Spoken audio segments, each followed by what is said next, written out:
right, we are ready to begin. Good evening, everyone. I call to order the December 8th, 2021 special town meeting of the town of Stoughton. The meeting is now in session. This is the second session of the special town meeting. Just have to read a couple of announcements here. This town meeting is being held via remote platform Zoom webinar due to a public health concern arising from the COVID-19 pandemic.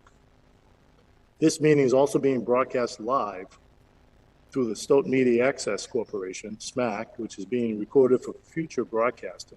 SMAC also has a streaming available for those residents that prefer to watch this meeting on their computers or devices. You can Google Stoughton Media Access Corporation and go to their website. Once there, you can scroll down and see a box that reads, watch a live stream of the government channel. Another way to get to SMAC website is to go to the Town of Stoughton website. On the main page, there's a red horizontal banner. And you can click on that, and it'll take you to the Stoughton Media Access link, and you click on that, and you get you right into SMAC. So at this time, I ask that you please rise and stand as you are able and join me in pledging allegiance to our national flag. I pledge allegiance to the flag of the United States of America, to the republic for which it stands, one nation, under God, indivisible, with liberty and justice for all. Thank you all. I just want to remind people who are present at Town Hall with us this evening. We have Stephanie Carrara, Town Clerk, Lauren Goldberg, Town Counsel from KP Law, Richard Fitzgerald, Deputy Town Moderator, Carolyn Campbell, Chair Municipal Regs and Town Meeting Rep from Precinct 5, Mark Semanian, Chair Precinct 1, Trish Thropshire, Director IT Department, and several technicians, Cynthia Walsh, Town Meeting Rep Precinct 2, she's also the Chair of Municipal Operations, and Phyllis Kelleher, Town Meeting Rep Precinct 2. Cynthia and Phyllis are here because they don't have the necessary Wi-Fi access at their homes. Obviously, we have panelists on, and I asked the panelists, since we cannot mute you efficiently, please remember that you need to remain silent until called upon. I don't want to have to remove you from the panel, but if you do start speaking out of turn, I will have to remove you from the panel. I should also say, the polls will vote again through polls, and it'll be 25 seconds to vote. In order to provide documentation for the quorum, we're going to put up a poll and ask the question, are you present? So once we're ready to put up the poll, you're going to see it before you. You have 25 seconds to vote. So once we load that up, we'll be able to, okay, there you are before you. Town meeting members only, please start voting now. You have 25 seconds. Excuse me, Mr. Moderator, I'm getting a message that panelists cannot vote. I'm getting the same Carmel message. Drews, Precinct 5. Yeah, and all right, we have a technical issue. We will resolve it immediately as fast as we can. Just stand by, please. We'll have it resolved.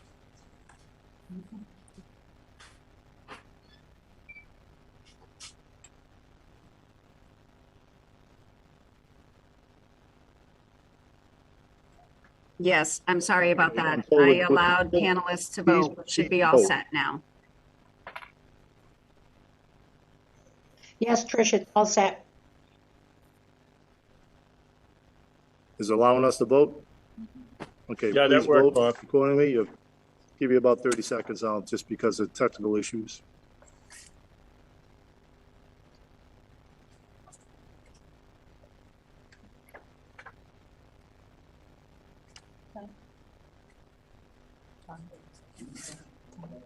Is it time? Right, until its time is now. Please conclude the poll and let's share the results, please.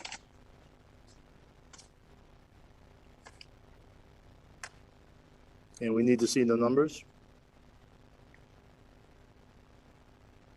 I cannot. No.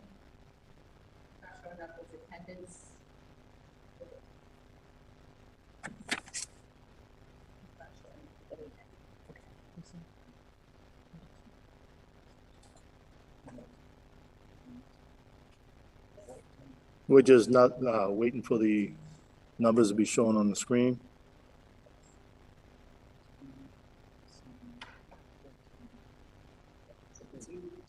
Yeah, you do.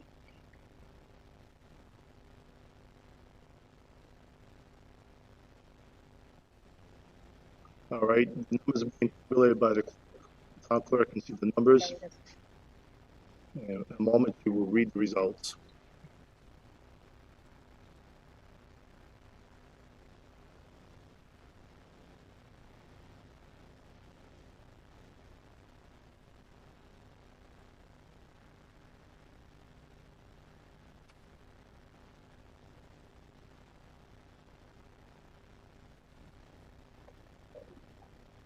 Ms. Johnson, I see your hands raised.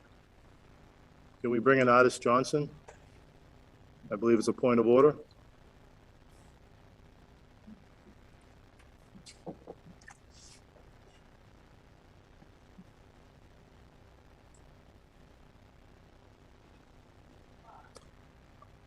Artist, if you can unmute yourself, click on the microphone button if you're on the bottom of your screen. So unmute.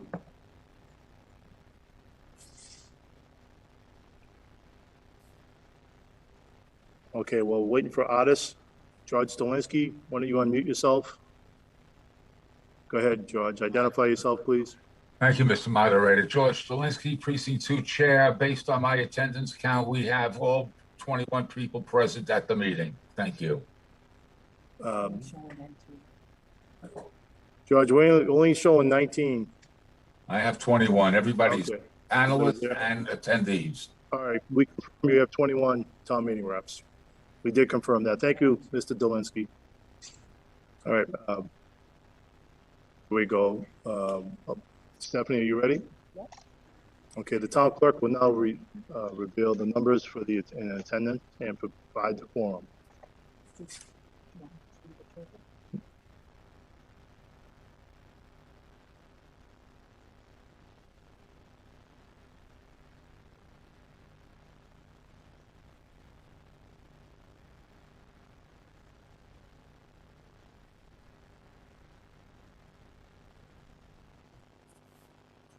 Good evening, everyone.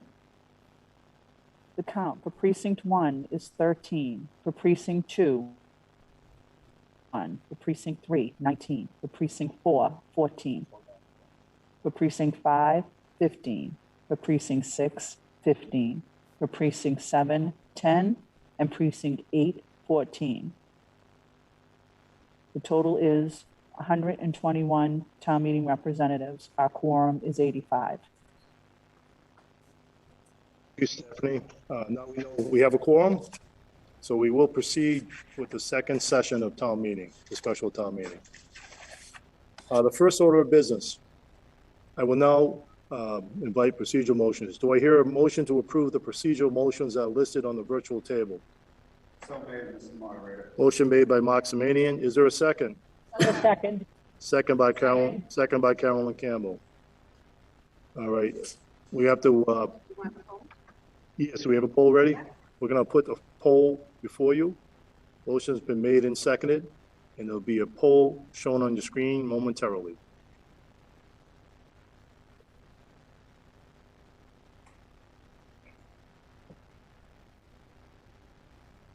Okay, the poll before you is to accept the procedural motions. Please vote accordingly. You have 25 seconds.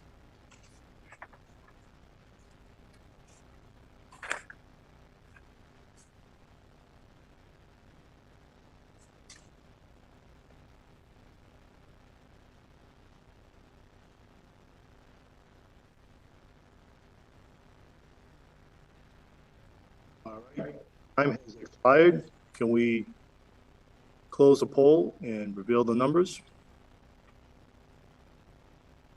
Town clerk, can you read the numbers?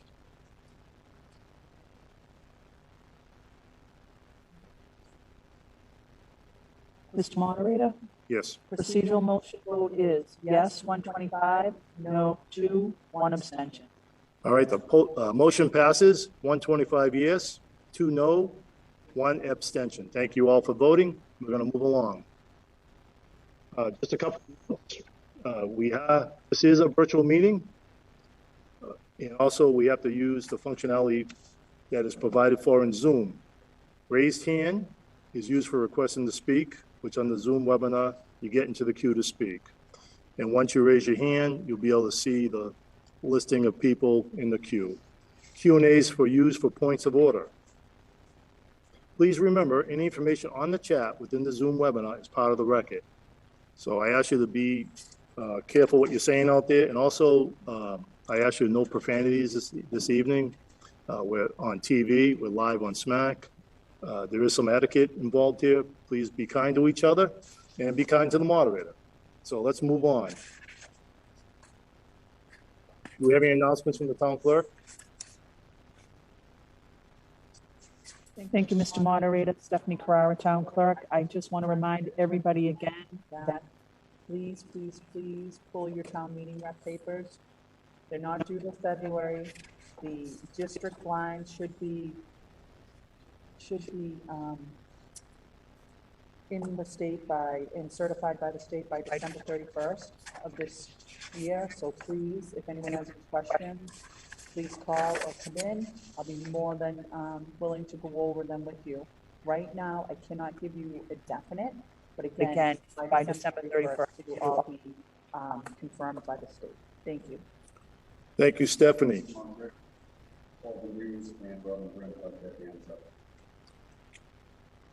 One more time, Mr. Zamini. Mr. Paul Hughes and Dr. Robin Grimm. Who's up first? Dr. Robin Grimm, Town Manager. You have your hand raised. Yes, very quickly, I would like to announce that the board selection for a veterans agent came on board this week, Sean Butrecka. And since we have town meeting in front of us, town meeting reps, I just wanted to announce he is on board. And if you are a veteran, pop by and visit him. And even if you're not, he is on the 3rd floor in the veterans agent office. And he is on town meeting tonight and was on Monday night to learn all about all things Stoughton. So thank you. Thank you, Dr. Grimm. Next up is Paul Demuse. Okay. Can we bring in Paul Demuse? And Paul, once you're brought in, please state your name and precinct number and your point of order. Thank you, Mr. Moderator. Paul Demuse, Precinct 3. I went to Town Hall to pull my papers, but I'm, because of the redistricting, I'm going to move from Precinct 3 to 2. So the papers would show 3 on them, so I didn't pull them. All right, Mr. Demuse, I'm going to have to call you out of order. I know you're a town meeting rep. I appreciate your information, but you can contact Stephanie Crowder, the town clerk, in the morning. We just have a lot of business to proceed with tonight, but thank you. All right, we're going to move on. Please lower your hand. Thank you, Mr. Demuse. We're going to move on. All right, as Monday night, we had Article 1 was brought up, put on the floor, the motions. We discussed it. We had technical questions. We spent the entire evening with technical questions. And we had a main motion from Dr. Grimm that was put out there and accepted as the main motion. This evening, we have a motion by Dave Laurie. I'm going to have him speak in a moment. We're going to put up his motion and have him present a little bit of his motion, discuss his motion. And before I open it up to not technical questions, we talked about technical questions about the site on Monday evening. We're going to have debate after we hear from Dr. Grimm on it. Give her an opportunity to speak on it too, in a brief discussion on it. So before you have David Laurie's amendment to the amended main motion. And there's some red language that is deleted to show you the difference in the motion. All right. Can we bring in David Laurie? Jim Guerin raised his hand, I believe. Can we bring in Jim Guerin? I believe it's a point of order. Thank you, Mr. Moderator. Jim Guerin, Precinct 6. Can I be assured that the amendment, the revised amendment to Article 1 that I printed out tonight is the same one that the town manager read introducing it Monday? Is it the email I sent out today to you? No, the revised amendment that showed up on the virtual table I printed it out tonight. I attached it to the form, but I don't know. I don't remember exactly the words that the town manager used the other night introducing this article. I just want her to assure me that what I printed out is the same thing that she introduced the article with.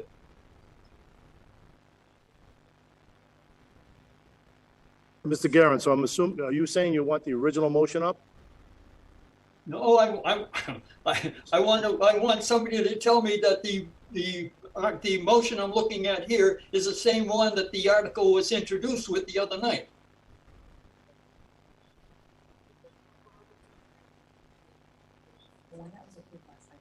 Okay, the one that was approved last night is now on the screen from Dr. Grimm. Okay, thank you, Mr. Moderator. Thank You're you, Dr. welcome. Grimm. Thank you, Jim. All right. All right, now we're going to move to, this is Dr. Grimm's motion that was voted on. As you can see, the votes up there. Now we're moving to David Laurie amendment to the amended motion, the main motion. All right. What I want to do is, as I mentioned, we discussed a lot of technical questions last evening, spent the whole night on technical questions about the article, about the location of the property. So now we need to move forward. We need to kind of get through this evening with this article. So before you have David Laurie's amendment to the amended main motion, right, with red language to be deleted.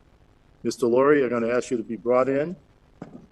Hello, Mr. Moderator, David Laurie, Precinct 6. Can you hear me? I can hear you. Please discuss your motion. All right. Did you want me to read it? But thank you. You don't need me to read it then, correct?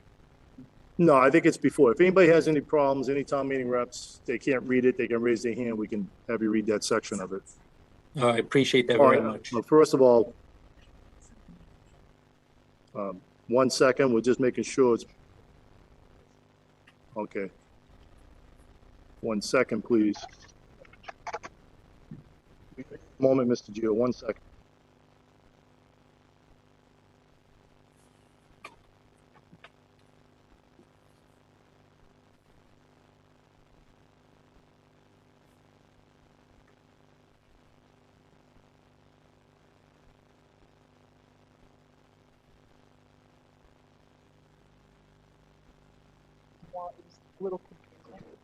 It was a little rushed last night. Mr. Laurie, I'm going to have you make your motion. You can say, I make the following motion as printed on the screen, as stated on the screen. Can you make that, Mr. Laurie? I make my motion as printed on the screen. Okay, is there a second? Carolyn Campbell seconds it. Okay. Thank you. All right, go ahead and, okay. Now you can discuss it. Thank you very much, Mr. All right, appreciate that very much. So I'm David Laurie, Precinct 6, and I put this motion together, which is removal of the debt exclusion portion of it. I just want everybody to understand that I'm a very big champion of the project. I not only like the concept, I would ask everybody to get behind this article once we remove the override. So that's the purpose of doing this, is to help get this project off the ground in a way that's very sound, has positive impact on the town, and avoids getting a referendum in the dead of winter when we don't need to do that. So that's kind of why I did this. I want everybody to also understand that I'm not against the idea of a debt exclusion in general. So it's not like I just go around saying, you know, no debt exclusion in any situation whatsoever. Matter of fact, I voted for one of the town's the highest debt exclusion the town's ever seen with the high school. I voted in favor of that. So it's not like I'm against debt exclusions. I'm against using a debt exclusion on the fire station. And I'm going to explain why. There's a lot of great things happening in the town. We have good news around the money that's coming in. We exceeded a $100 million budget. We're now upwards of $110 million. We're collecting more revenue than we have in a very long time. With all the goodness that's happening in the town, we're getting growth, by the way. 2,300 new people, according to the town clerk, are now in our population. We were told when we got to high school that it was going to expand the tax base. We were told when we put in Glen Echo, we got to do this because it'll help expand the tax base. We were told when we put in the library, we got to do this because it's going to expand the tax base. When we had to do the sewer, they said, this is going to bring a lot of great businesses into the town. It's going to help grow our tax base. Why do we want a greater tax base? It's to bring that goodness back to the individuals, the residents of the town, by not having to do these kinds of overrides. That was the purpose for all those investments that this town voted for. So I'm asking for the town to get behind the idea of giving the taxpayers a break, give them the dividends after all the investment that they've made. I also want to call attention to the fact that a lot gets mentioned about, it's only $65. Well, there's a lot of things that get sticked up each time that we make an investment. Don't worry about it. We have to have the sewer. It's just a few dollars per person. Don't worry about, the high school. It's only, $380 a year. Don't worry about it. As if those costs don't stay on the liability side of all the residents who have property in the town. So there's all kinds of inflationary costs that hit everybody, and this is just one more chunk that gets layered on top of everybody's expenses, and they're feeling it. People who are on fixed income, people who are on low income. Those are the constituents that I wake up every day when I get involved with anything town meeting to try to look out for the interests of those folks. There's also been mention about, what is the turn back? Is the town manager responsible with the budget? I just want to say something very clearly. I happen to be very much in favor of everything that the town manager has done for this town ever since she arrived. The way in which she structured the town, the way our services have been improved for the quality experience that people have when they come to take advantage of living or creating business in our town. The way in which she's careful with the way that she decides on things like a 35% out of the town's budget to spend on the fire station. It was not just like an arbitrary number. She gave some thought to that. The reason is that 3 years ago when she inherited, the goodness that was starting to roll into the town, she realized there's a lot of debt service that's falling off. That's a cushion that we could actually carve out without impacting services. And when I talk about services, I'm talking about both the school and the town, the municipal side. So the same amount of money, give or take, that came off the books on our debt is now contributing to the 35% that she represented in her main motion, okay? Or the one that she's representing as the petitioner. I think that's extraordinary. I think it's well thought out. The thing I want to bring to light is that I wanted to take advantage of this same source of revenue for the rest of the cost, the 65%. We came down not only up to now, but starting next year, before the first shovel goes in the ground, we're going to pick up another $1 million of relief on our debt service. That $1 million can go in the same way in which that first $400,000 came off. We could take advantage of that debt service coming off the books for this same project. Now, by the way, a lot of things happened, it's like a culmination on Monday of all the things that came barreling into this special town meeting. And it isn't the fault of anybody. It's a natural occurrence to what happened, and I'll tell you why.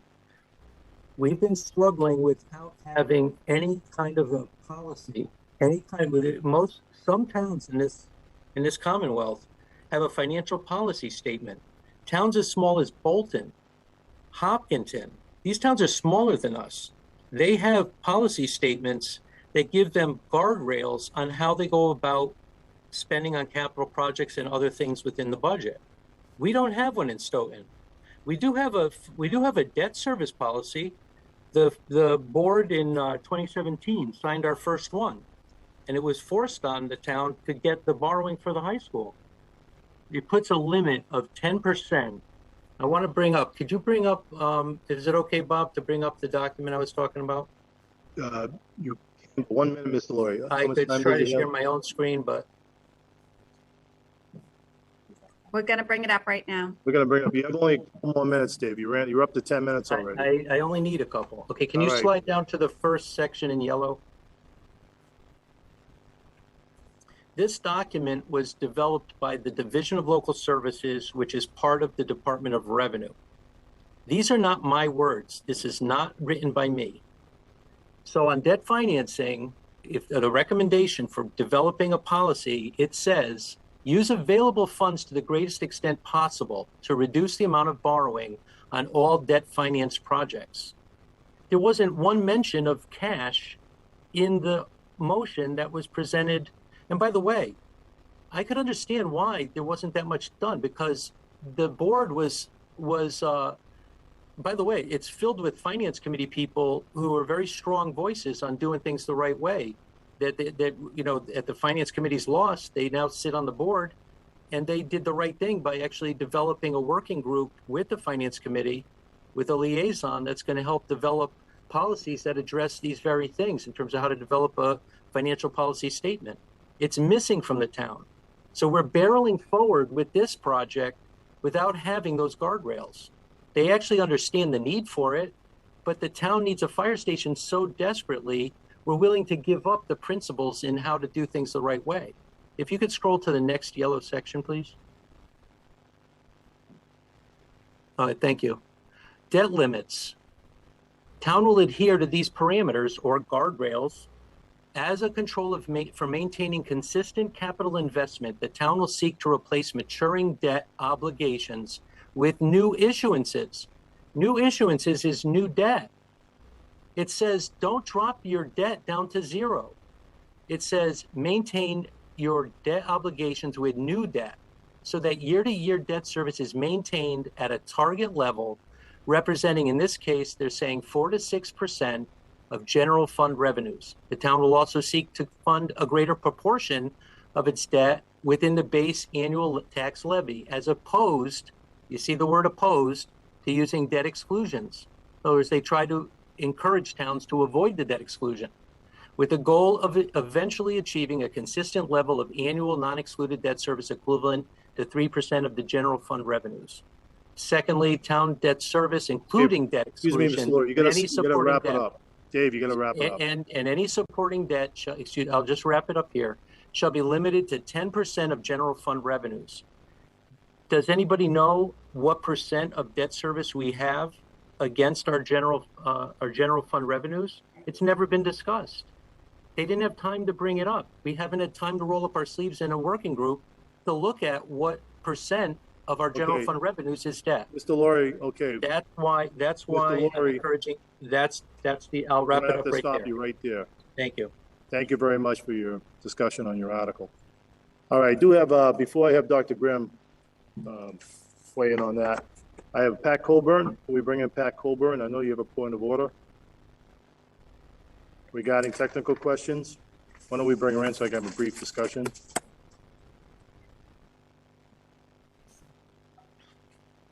Just unmute, Pat, and please state your name and precinct number. Thank you, Mr. Moderator. Pat Colburn, Precinct 4. Yes.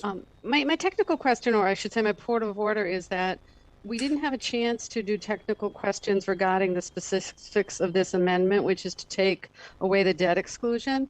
This Correct. article was really just presented now, and I know I have a very specific question or two about the removing the debt exclusion. So I was hoping we'd get an opportunity to ask those questions very narrowly focused on, you know, the red strikeout section. What I'm trying to do this evening, Pat, is to streamline the process. We spent a lot of time last night. There's going to be pro and con debate after this. You can try to slip your question in there. Yeah. Thank you, Mr. I'll try- Moderator. My concern is the impact on the budget, and we've seen nothing in terms of analysis that would help I us agree, make this I agree. I decision. think Dr. Graham will probably bring that up. I'm gonna let her talk, at least as long if she wants as, Mr. Laurie did. Thank you. As long as you don't gavel me if I try to slide it in. Thank you. I appreciate I'll it. try not to. Okay, thank you, Pat. One more, do we have a point of order from Rick Hill? Can we bring in Mr. Hill? Did he put it, he's all set? Thank you, Mr. Moderator. No, I was thinking that a lot of the discussion that just happened with the introduction of this article was out of order. I don't believe so. It's up to the moderator's discretion. Well, you've got a town meeting discretion that says he thinks it is, so I'll agree to disagree with you. Okay, thank you very much for your comments. Thank you, Mr. Hill. All right, we're gonna move on. I believe Harvey Speck has a point of order. Can we bring in Mr. Speck? Harvey Speck? And, Harvey, Mr. Moderator. please name Harvey and precinct Speck. number. Harvey Speck, precinct 3, Finance Committee member. Yes. I'd just like to say that before we begin debate on this town has reached a crossroads. And No, Mr. Speck, I really appreciate your comments, but you're out of order. You have a point of order, make it. Nope. If you don't, I'm gonna have to rule you out of order. Okay, I'll wait till Thank you. discussion. Thank you. Thank you very much. Next up is Mr. Steve Cavey. Can we bring, Steve, you're on the panel. Steve, go ahead. Yeah, I don't have a point of order. Sorry, I raised my hand because I wanted to comment on the article, so. Okay, that's okay. We'll keep you on the list. Thank you. All right, we'll get back to you. Mr. Moderator? Who's Moderator. asking? This is Vaughn, you know. Vaughn, did you raise your hand, sir? Yes, I can do that. I'll do that now. Sorry. You have a point of order? Yes, I do. I'd like to clarify. Please state your name and precinct number, please. My name's Vaughn Enochian, Precinct 4, member of the Finance Committee Chairman. I want to be clear that this proposed substitute motion for Article 1 is not put forth by the Finance Committee. This is put forth by a town meeting member, and it's clearly marked as being from a town meeting member, and they're acting in their role as a town meeting representative and not as representative of the Finance Committee. Finance Committee voted this article failed 2-12-1. Committee did not vote to propose any substitute motions for Article 1. I'm just being clear that this substitute motion is not from the Finance Committee. Thank you very much. Thank you, Mr. Enochian. Thank you very much. You're welcome. Okay, can you lower your hand? Thank you. Okay, now it's time to Dr. Robin Grimm, Town Manager. Good evening, everybody. Good evening, everyone, and thank you for the time, Mr. Moderator. I first want to say that I applaud Mr. Laurie's concern and effort for keeping a limited burden on our taxpayers. This is always the ultimate goal. But the secondary goal in this town is to have a thriving town with good services and top quality of life. And that's a delicate balance that we work with all the time, and that is a responsibility for me to take. As such, yes, I did propose, because we are doing relatively well, the 35% of this project come from the levy. That means approximately $380,000 a year. That's more than the debt that falls off. The debt that falls off actually comes back on in our other borrowings, things like plow trucks and large equipment that we might need, long-scale capital projects, building repairs. That's what falls off when we put back on. This increases our debt service line item right now in the budget I presented last night by over 15%, taking on $380,000. But what's really critical is this discussion of turnback money. I want to be clear. That $1 million or $1.5 million of turnback money is very different from free cash.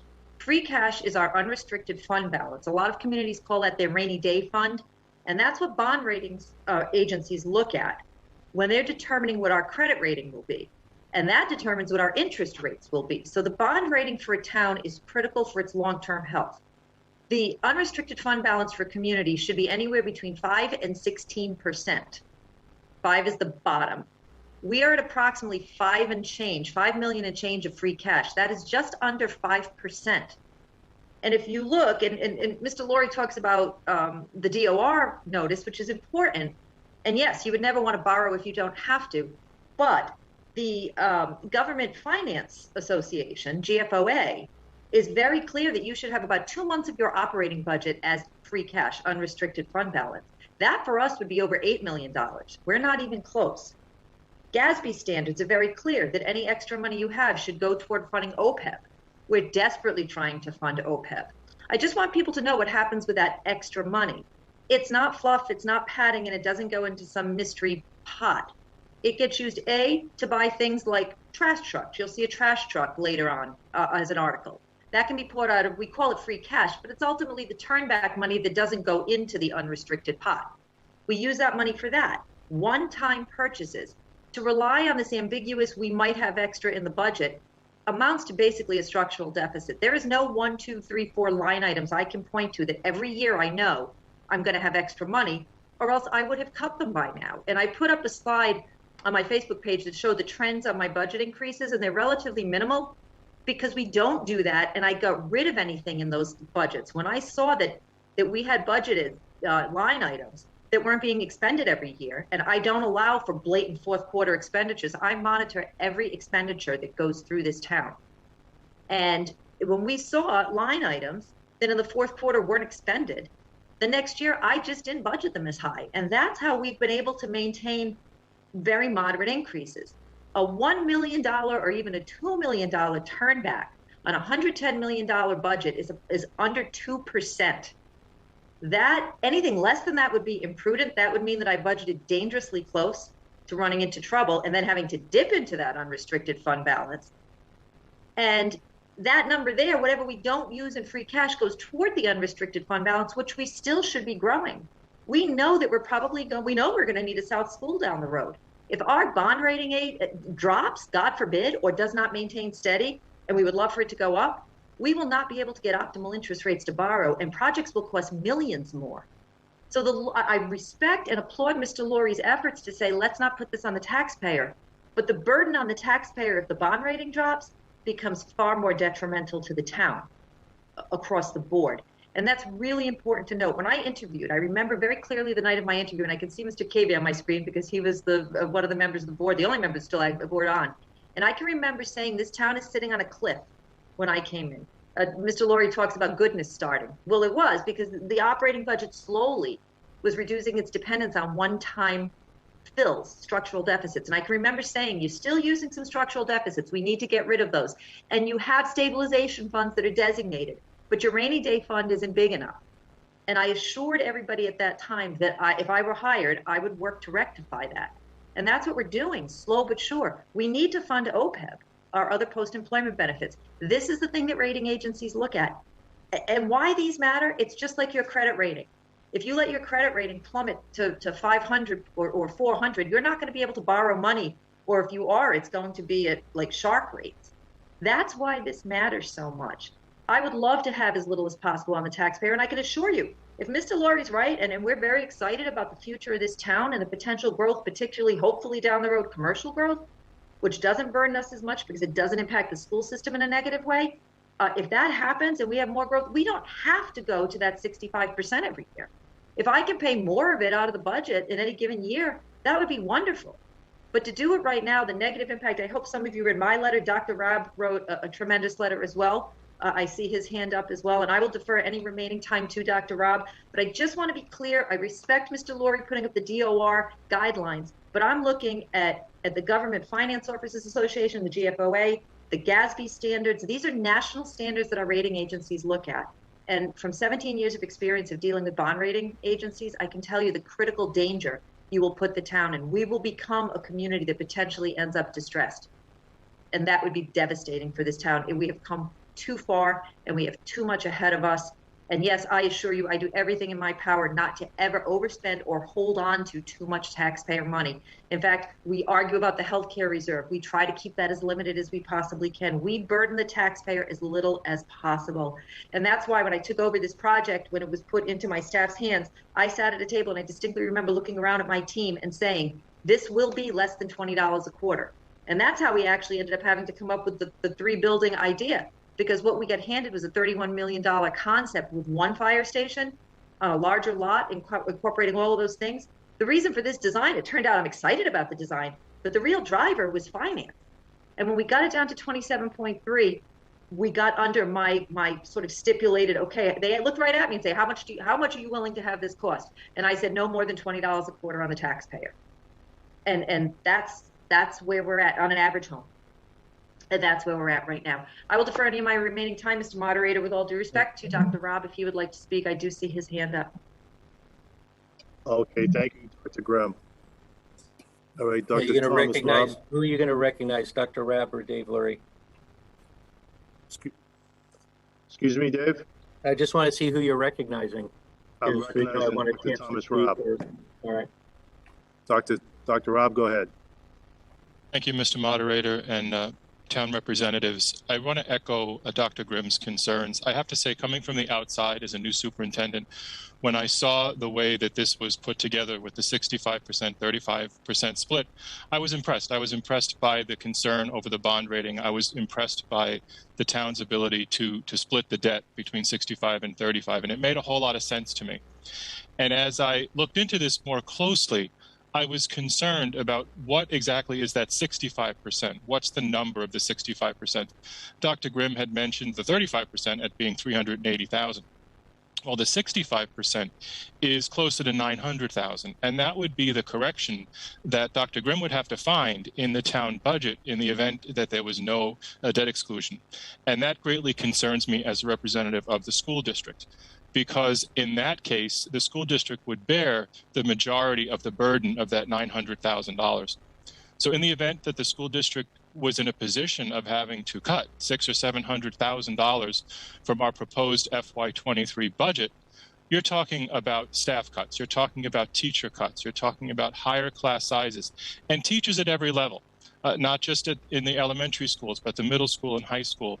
You're talking about services in this emergency time that we're dealing with right now, in the COVID situation that we're dealing with, services that we wouldn't be able to continue for the social and emotional health of our students. And I know I mentioned much of this on Monday, but I think it bears repeating. We would be forced to cut after-school programs and summer programming, because those are things that we've been able to put in place to help our families recover and help our students recover, that right now are of no cost to families. In the event we had to make cuts at that level, those are some of the things that would go, and our families are relying on those. We would be decreasing transportation services and not able to add buses or possibly even maintain the fleet we have. And at the same time, we'd be increasing our fees for those fewer buses. There would be increased athletic fees and potential additional fees for after-school programs at the secondary level, including our beloved music and fine arts. Currently, the Stoughton Public Schools are functioning with a per pupil expenditure, an annual per pupil expenditure that's lower than the state average right now, even at the level we're at. Imagine if we had to cut $600,000 or $700,000, we would fall far below the state average at that point. As I mentioned on Monday, we have a larger and larger population of preschool students who are requiring more and more services, a larger and larger population of kindergarten and first grade students. People are moving into Stoughton. They love the town. It's a wonderful place to live. We're seeing that in the schools, and we need a strong budget in order to maintain those services for all of our students. So again, Mr. Moderator, thank you for giving me a few minutes to speak today, and I didn't want to repeat everything I said on Monday. I respect Mr. Lurie's motion. I respect what he's trying to do, but I think there's a very serious financial impact to both the town and the school system should we go that way. Okay, thank you very much, Dr. Thomas Rob. All right, next up. Wait, I mean, I'm not allowed to say anything at that point. Not at this point. I'll allow you a summary to wrap up at the end here. We have a few more people that want to speak. So I'm just trying to streamline this, Dave. You're going to have a chance to talk at the end, okay? So let's move forward as fast as we can within efficiency and reasonable speed here. Steve Cavey, you're up next, please. Please identify yourself, name and precinct number, please. Thank you very much. Stephen Cavey, Precinct 1. I'm also a member of the Select Board. I want to address this amendment for a couple of reasons. One is that this was actually one of three options that the Select Board was confronted with when as we were talking about the financing of this. There were three different plans. One was a full debt exclusion. We have also the 35-65 split that was before you tonight, and 100% from the levy. I'll take using all of the money from the operating budget. I'll be frank. First of all, there's one number that stuck out to me. These were estimates at the time, and I don't know if these numbers are larger or smaller now, but I don't imagine them being much different. But the impact that it would have on our operating budget at the time was estimated at $1,700,000 each year, and that would be, for the next 30 years. If we deal with so let's say it's $1 million. If it's many of our expenses are split, and some of our expenses are also our budgets are split in this sort of 65-35 or so. Split between what the school's budgets need and what the rest of the municipal budgets need. Changes from year to year, but that seems to be an equilibrium, which would essentially impact the schools significantly by requiring something like $65,000 to $650,000 to come from their budget for the sake of a fire department. If we put this all onto the municipal side, in some sense of fairness, then because it's our project, this would certainly require reduction in headcount. I don't see any way, if we never use paper again, if nobody has a chair, no offices, I still don't see how we find this kind of money without it taking an impact on our ability to provide services. And just to be frank, my concern is that doing so, when you try to find these kinds of dollars in headcount, which thankfully I've never had to do for the town, we've always prioritized making sure that the people who work for the town are their positions are respected, the work they do is respected, and when things have gotten tight, this has never come up as an option for us. We've always tried to find some other way. At this point, I don't see how that happened, and I can only imagine it coming from, at least to some degree, in some proportion, from the places that have the largest number of people, which are in many cases our public safety departments. So in order to have a fire department, we'd have to reduce the services that are available by reducing headcount in the department we're actually trying to help. I want to be frank that the idea of using 100% levy was not even really discussed much by the select board, because it was so obviously a bad idea that it's not something that we I believe took seriously. Certainly we entertained it for a moment, but this was this is not started. The damage it would do to the town would be profound, and it essentially wouldn't be worth it. So that was ruled out almost immediately, just as Mr. Lawyer mentioned. Of the members of the finance committee, of the members of the select board, every single one of us has been on the finance committee. So this was just not viable. The main question was really between the full exemption and the 35-65 split. With yield curves currently inverted, using the debt and using a debt exclusion would actually provide, in a sense, a financial benefit to the town over time. Because of the time value of money, there's a sense in which we'd almost be earning a profit on our borrowing, because that would be, we have a fixed cost over a long period of time, and our borrowing, our yield would be, what we're borrowing at is lower than inflation. So over time, we would actually be finding a financial benefit from full borrowing. The board, though, that motion was entertained, ultimately didn't pass, and we found I think what was a very healthy compromise at this 35-65 split. I would like to hear from other members of the board if I don't want Mr. Cavey, time's up. Thank you very much.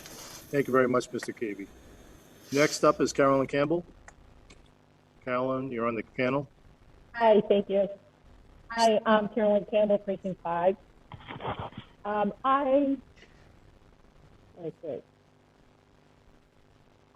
going to ask everyone to vote against this motion, the amendment to the motion, because briefly, I believe it will be fiscally irresponsible for us to put this entire construction project within the operating budget. Back in the 1990s, when I joined town meetings, the town was doing a lot of building and construction, including Fire Station 2 and the police station. And we paid for all of that borrowing through the operating budget. And as long as our operating budget money grew, everything was fine. But in the early 2000s economy, there were some economic issues. Finances became really tight, and we had to cut positions, a significant number of positions across the town. We had to close and redistrict the Jones schools, and we had to impose a trash fee in order to cover the debt service portion of the budget that we had to pay. That debt service was due to all of that borrowing we did in the 1990s. It took the town over a decade to restore all those positions. I believe it would be fiscally irresponsible for us to put all of this in the budget and then build a fire station, and then when the next economic downturn comes, we're not going to have the firefighters needed to man the station. I understand that money is tight and people are struggling. And that has been the main argument used for 50 years against building a fire station in the first place. And if we had built this 50 or 30 years ago, it probably would have cost less than it is going to today. And if we wait, it's going to cost more than it will today. And I believe, we put this off a decade. The reason we are close as a town, we are faced with a huge amount, several big construction projects, starting with the high school, the fire station, the South School. We're all coming because we put all these construction projects off because we were concerned about the amount of money. And eventually we do have to pay these things. So I would ask you all to vote against this amendment. I believe having it as a significant portion of the debt exclusion, but the 35-65 split that the town manager and the board of selectmen have come up with is the most fiscally responsible to all of our taxpayers. Thank you. One. Moving up, Ed Trumfield. Can we bring in Ed Trumfield? Ed, when you're brought in, please state your name and precinct number. Yeah, Ed Trumfield, Precinct 5, member of the Finance Committee. Are we having a technical discussion, or are we opining on the principles of the motion? Because now we're combining everything together. Ed, as I mentioned before, I'm trying to streamline this process. I'm giving. I'd like to comment on the. This will. Ed, let me finish my statement, Mr. Trumfield. Let me finish first, please. But you asked if we do technical questions type of thing. No, we're not. We're doing pro and con debate. You can, if you want to opine on this, that's fine. You can ask somewhat of a question. We'll try to answer that question, but I want to just pro and con debate. We need to get through this evening. Okay. As long as we're doing pro-con debate, that's fine. Okay. Thank you. Well, I appreciate the previous speaker's views on the budget, but it's my opinion that this will fit in the budget. Because people are forgetting, we have a South School project coming, which will be another debt exclusion. And the police station's coming a little further down the road. That could be another one. So it isn't just this particular one. It's only $54. It's for 30 years. A lot of us won't be around in 30 years, and you probably don't care. But we have a couple of unique circumstances within the budget this year that would allow this to fit in the budget. And no one talks about how you structure what years the monies come into the budget. When you go out to bonding, you pay the interest payment in 6 months and then P&I 1 year later. And you don't have to take the whole $21 million down this October. You can stretch it out over a couple of years if you wanted to, and be less. You could stretch out over a 3-year period within 3 different budgets. It's not a $900,000 hit year 1. So my thought is, we're looking for 20. We have 27. We got 6 from the state or wherever up. We're down to 21. There's about $6 million is supposed to be for the improving the headquarters in Fire Station 2 of this project. Now, I'm all for this project. I think it's a tremendous project. The question is, how are we going to finance it, in the budget or outside the budget? Well, we have unique circumstances this year within the budget. We were really, really conservative last year on local receipts. And what was budgeted for FY22 compared to what just came in for FY21 actuals, there's a potential $1 million extra dollars coming in for FY23 to use for the budget. So if you structure this properly, you only need about $300,000 next year to make the math work for 1 year for pay the interest, if you stretch it out. So this will fit in the budget. If you structure a little spreadsheet analysis and some paper pushing, pencil pushing, you can make this work. And there's also 3 other bites at an apple that we haven't even talked about that are potentially out there to fund this project. There's the new federal infrastructure bill. There's the state just passed a $4 billion goodie bill with all kinds of stuff in it. And the chief, which no one's talked about, has a potential line on a funding source from the federal government through FEMA. So the point here tonight is, are we going to fund it inside the budget or outside the budget? We have to pass something because the chief can't go for his grant unless he has a project that's been approved. I believe this will fit inside the budget.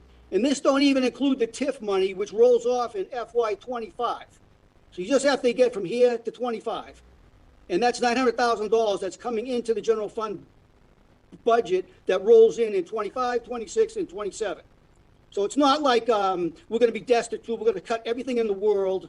It's just how do you structure it, and those dollars are coming in, and those are all permanent dollars. They're not one-time items. These are all permanent sources of income. And that don't even include the new growth that's coming. That's on top of all of this, on top of this.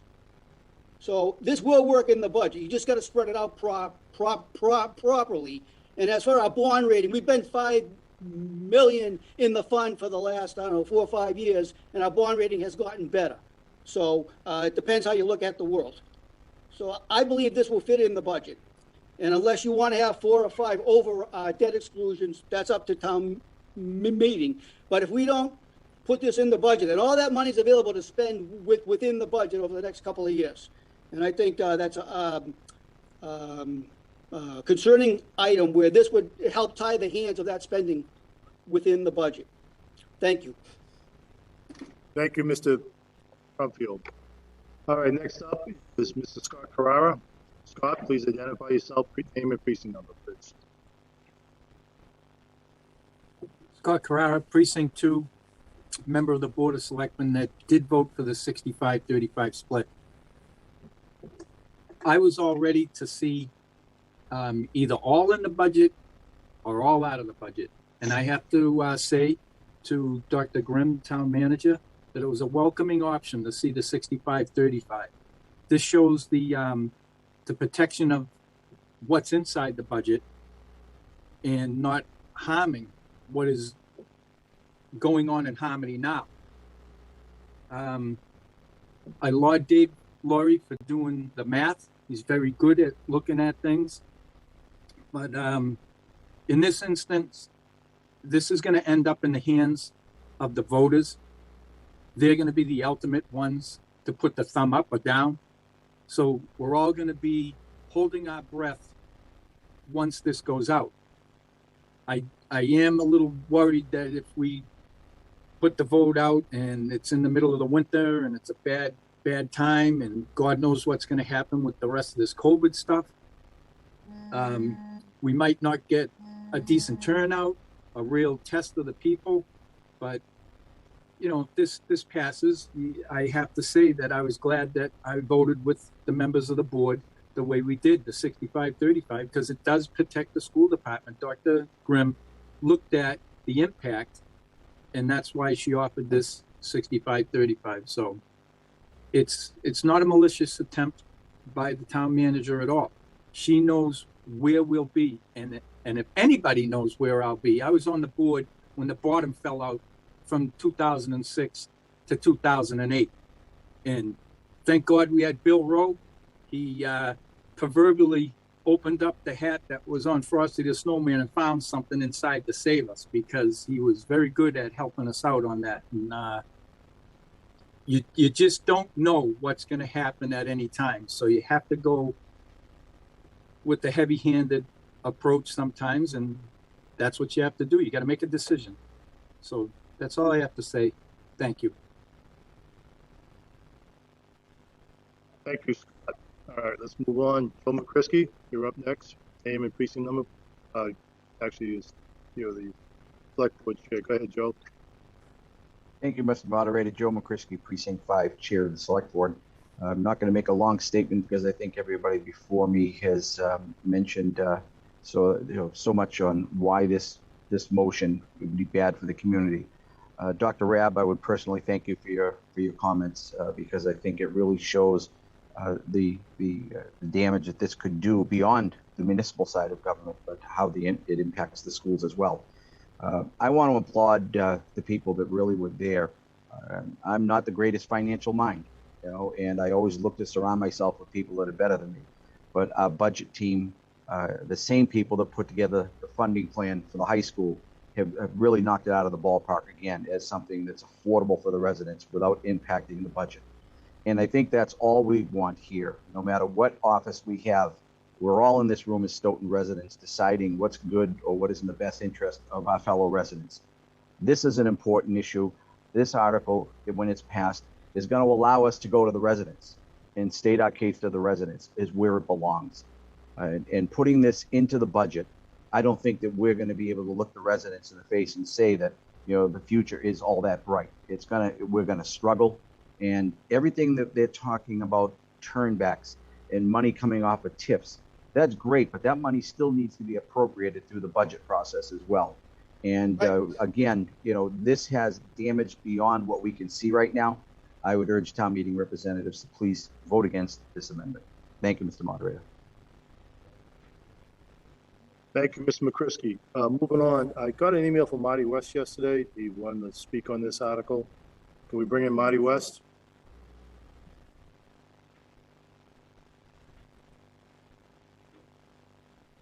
Mr. West, when you're brought in, please state your name and precinct number, please. I'm Martin West, Precinct 6, a Finance Committee member. Mr. Moderator, I'm very much, I know we need the new fire station, but I'm opposed to doing so much funding of it with significant additional debt. We need to learn to live within our budget and within our means. If we have an extraordinary expenditure like this, we need to make some significant reductions in our other budget items and find other ways to fund this other than such a large portion of debt. For future reference, I think we should yearly put significant funding into a building stabilization fund that would make us less reliant on debt in future building projects.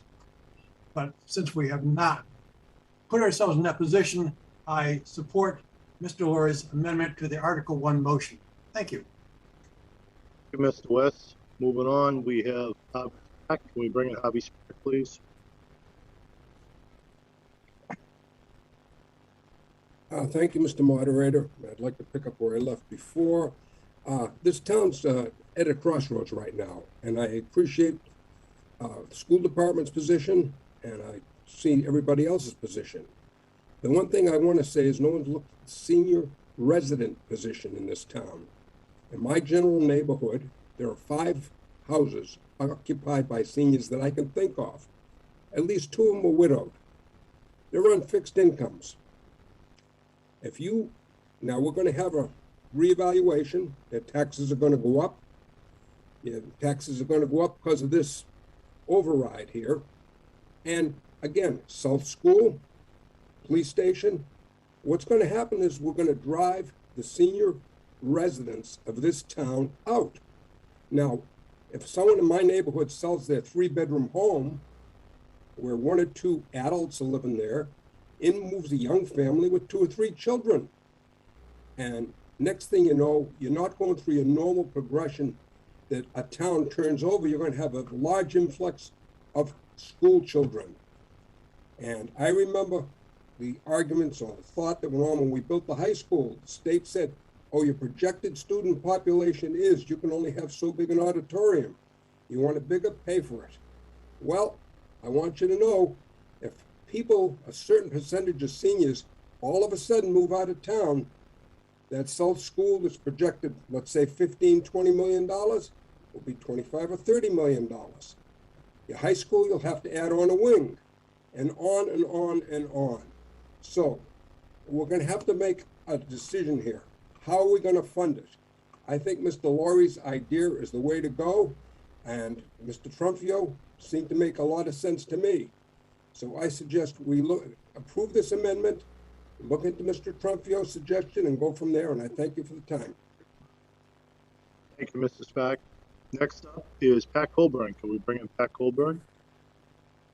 And Pat, as you know, when you brought in, please state your name and precinct number. Thank you, Mr. Moderator. Pat Colburn, Precinct 4. I'm not going to weigh in on the operating budget, and I think enough has been said about that. I guess what I want to focus my opposition on is the fact that by removing the debt exclusion from this article, that is a significant change in scope. It may legally still be okay, but it's a significant change in scope.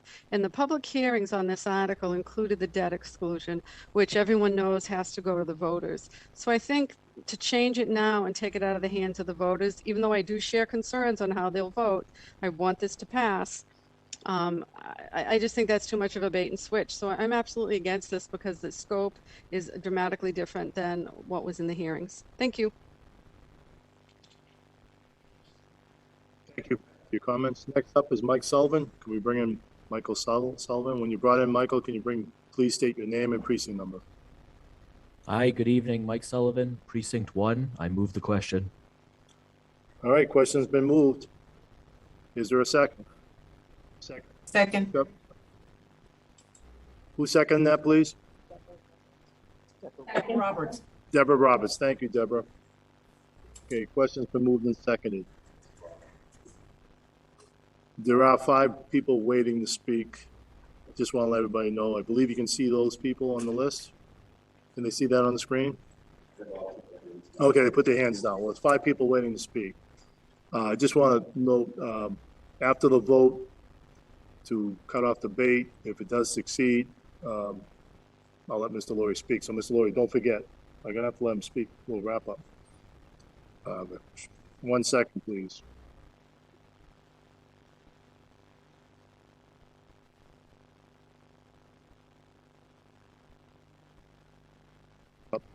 Okay, just I'm moving things around a little bit kind of fast. I want to let Mr. Laurie wrap up in 5 minutes. It's a moderator's discretion. I'll let him wrap up. So bring in Mr. Dave Laurie. Mr. Laurie, just a 5-minute wrap. That's it. Thank you, Mr. Moderator, through you. And I appreciate all the feedback that we heard. I think the largest misunderstanding is that we're going to be using money from actual department budgets. We're talking about debt service in joint costs, not from the actual departments. We're trying to maintain the amount of debt service so that it doesn't drop off. It's dropping off to 2% from 4.5%. It actually was at 4.5% if you go back in time to about five or so years ago. When you drop off your percentage like that, you can't claw your way back because the budget will start absorbing that money and you can't get it back into debt service. What happens when you go to zero? If you go to 0% debt inside the budget, that means every single project you need will be an automatic referendum because there's no room for borrowing inside the budget. You're at zero. So everybody would be saying, you can't put in, $500,000 worth of project into our budget because some services would have to be cut. You never let it go to zero because of that reason. You have to maintain a modest level of debt service in the budget. I'm trying to establish a floor on how far down it goes. That's what I'm doing with this. Mr. Trumpio did an excellent job of establishing the timing of how you establish that level 4%, which gives you comfortable debt service so that you don't end up having to hurt people with overrides every other year for every other project. The other thing is cash. There was never any mention of cash in the main motion. So what are we supposed to do? We're supposed to tell the bond markets we don't put down payments on our borrowing? I heard somebody from the Finance Committee earlier talk about, not wanting to put a lot of debt on our books and, focused on cash. Well, there's nowhere in this article that allows for cash, and and you're expected to do that in order to get those great bond ratings. My idea actually establishes greater bond ratings because it's based on parameters and guardrails from having things like this, in which we just go barreling forward at the seat of our pants on every single project that comes down the pike, because there's no guidelines, there's no guidance, there's no standard that you say this is what we always strive for and how we report our debt service. We need to get a handle on stabilizing our debt inside the budget, not outside. So it's not just about protecting people who are seniors and fixed income, low income property owners. It's also about establishing good prudence within our policies that we then show the bond markets, look how good we are at establishing how we do things. And not to mention our leadership, the thought leadership at high levels of policy making. Imagine how much easier it would be for them to actually establish a decision without having to go through the kind of display we've seen over the last couple of days with this article. It should be a lot easier. It shouldn't be that dramatic. So mine takes the drama out. We shouldn't have to put it to the voters where, sorry, but you don't have a choice of whether to have an override or not. You have to have an override if you want a fire station. They don't have a choice. They don't get the choice of saying, well, I want the fire station, but it's funded in the budget. They don't get that choice. So my motion makes the decision in December. We capture the grant money that's coming down through the state and federal, and it avoids having to wait, into the middle dead of winter to do a vote. We shouldn't have to wait. We were trying to capture the low interest rates, I thought. At least that's what they said. This motion actually does that. It gets the project going now. The people who were screaming, they were actually with expletives talking about, let's just get this done. This revised motion right in front of you does that. It gets the project going now. So let's establish a floor on our debt service in the budget, start to put some parameters in how we look at capital 30 seconds, spending. Dave. And I'm wrapping it up right now. Thank you. I didn't mean to interrupt you, but I just want to know. That's why we need to do this. Thank you. Right. Are you all set? Thank you. Thank you, Mr. Laurie. All right, Dr. Grimm, do you have a point of order? Well, I know Mr. Sullivan has asked to move the question, which I respect that, but to allow for, again, misinformation, and I respect Mr. Laurie, but I don't know how many rating agency representatives Mr. Laurie has personally spoken to over the past 50 years. I'm going to have to point of order. I'm going to have to call you on order, Dr. Grimm. Thank you. Okay. Moderator's discretion under Massachusetts general laws. Thank you all for your comments. All right. I'm just going to let, just to remind everybody, the question has been called by, I believe, Michael Sullivan, seconded by Deborah Roberts. Okay, this is going to be raising your hands. All those in favor of moving the question, cutting off debate, please raise your hands now.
We have a count on the raised hands? Yes. Okay, can we? Person that voted. The note that I passed you a minute ago, could you make mention to everybody, and can we redo that, please? by the technician, technical people. Please remind everybody that only town meeting members vote. We have a question on the raised hand. Not sure, we have to just hold everything for a moment here. We have the technical issue.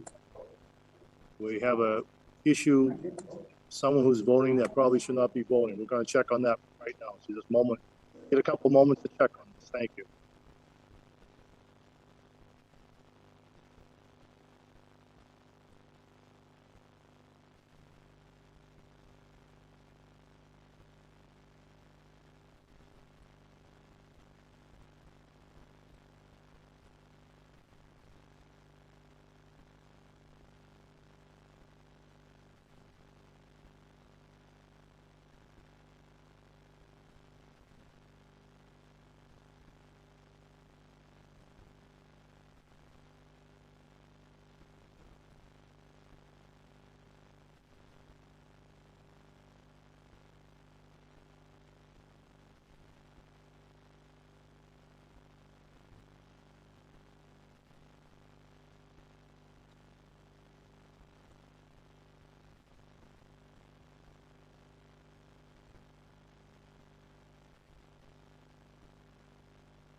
Mr. Barry Cummins, can you call the technical help desk, please?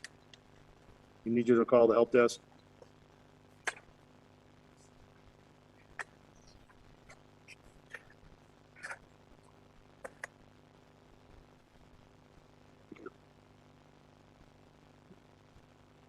The clerk is just double checking the count.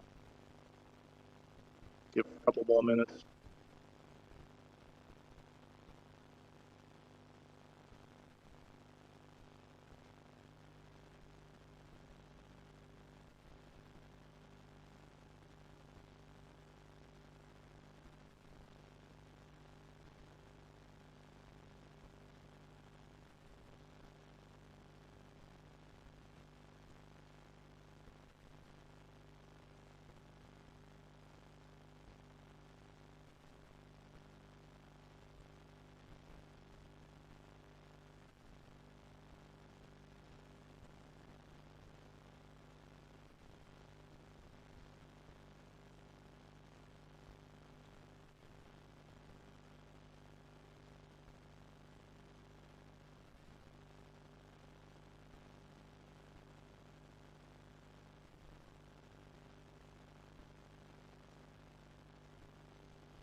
All right, sorry for the delay, ladies and gentlemen. We had to verify one or two town meeting reps. We're all set now. Clerk, ready to announce the vote? Oh, I'm sorry, I didn't do those. Let's clear the hands. Once we clear the hands, we got to do the opposition. Clear the hands, please. Please keep your hands down until we clear them. Please keep your hands down. Are we set, Trish? Stop raising your hands, please. stop raising your hands, please. We're clearing the hands. Okay, all those opposed, please raise your hands. Please raise your hands now if you're opposed.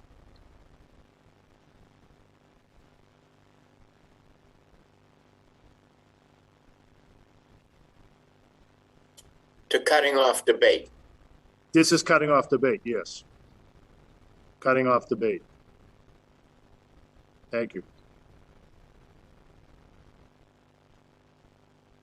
And the clerk is taking the count. All right, we ready to count? Okay. Yeah, okay. Clear the hands, please. We'll take, please clear the hands. Clear the hands.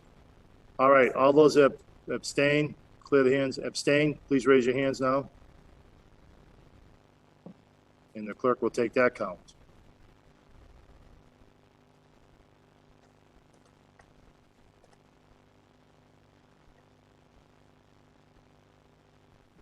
Okay. Clear the hands, and Stephanie Carraro will announce the vote.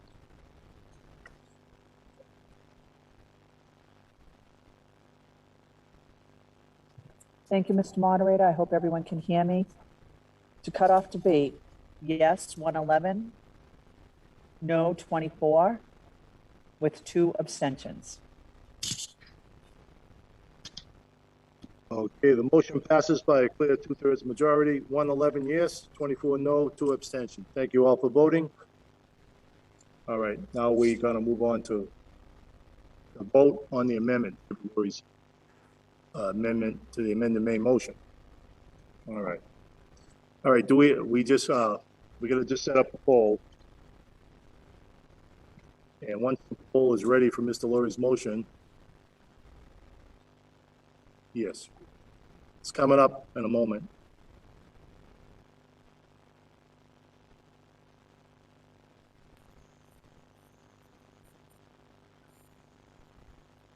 Only town meeting. Mr. Moderator? Yes. Point of order? This is Diane Dolan, Precinct 7. Yes. Does this need a 2/3 majority to pass? No, simple majority. Simple majority, thank you. This is the vote on Article 1, amended motion by David Lurie. How much time we have left to vote? Okay, I'll give it 5 more seconds and then we'll end the poll.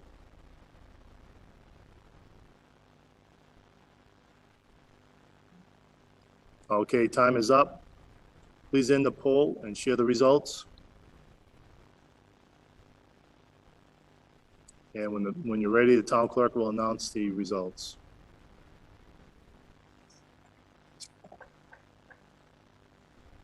Thank you, Mr. Moderator. Sorry, right here. Mr. Moderator, the vote on the amendment is yes, 26, no, 101, abstentions 2.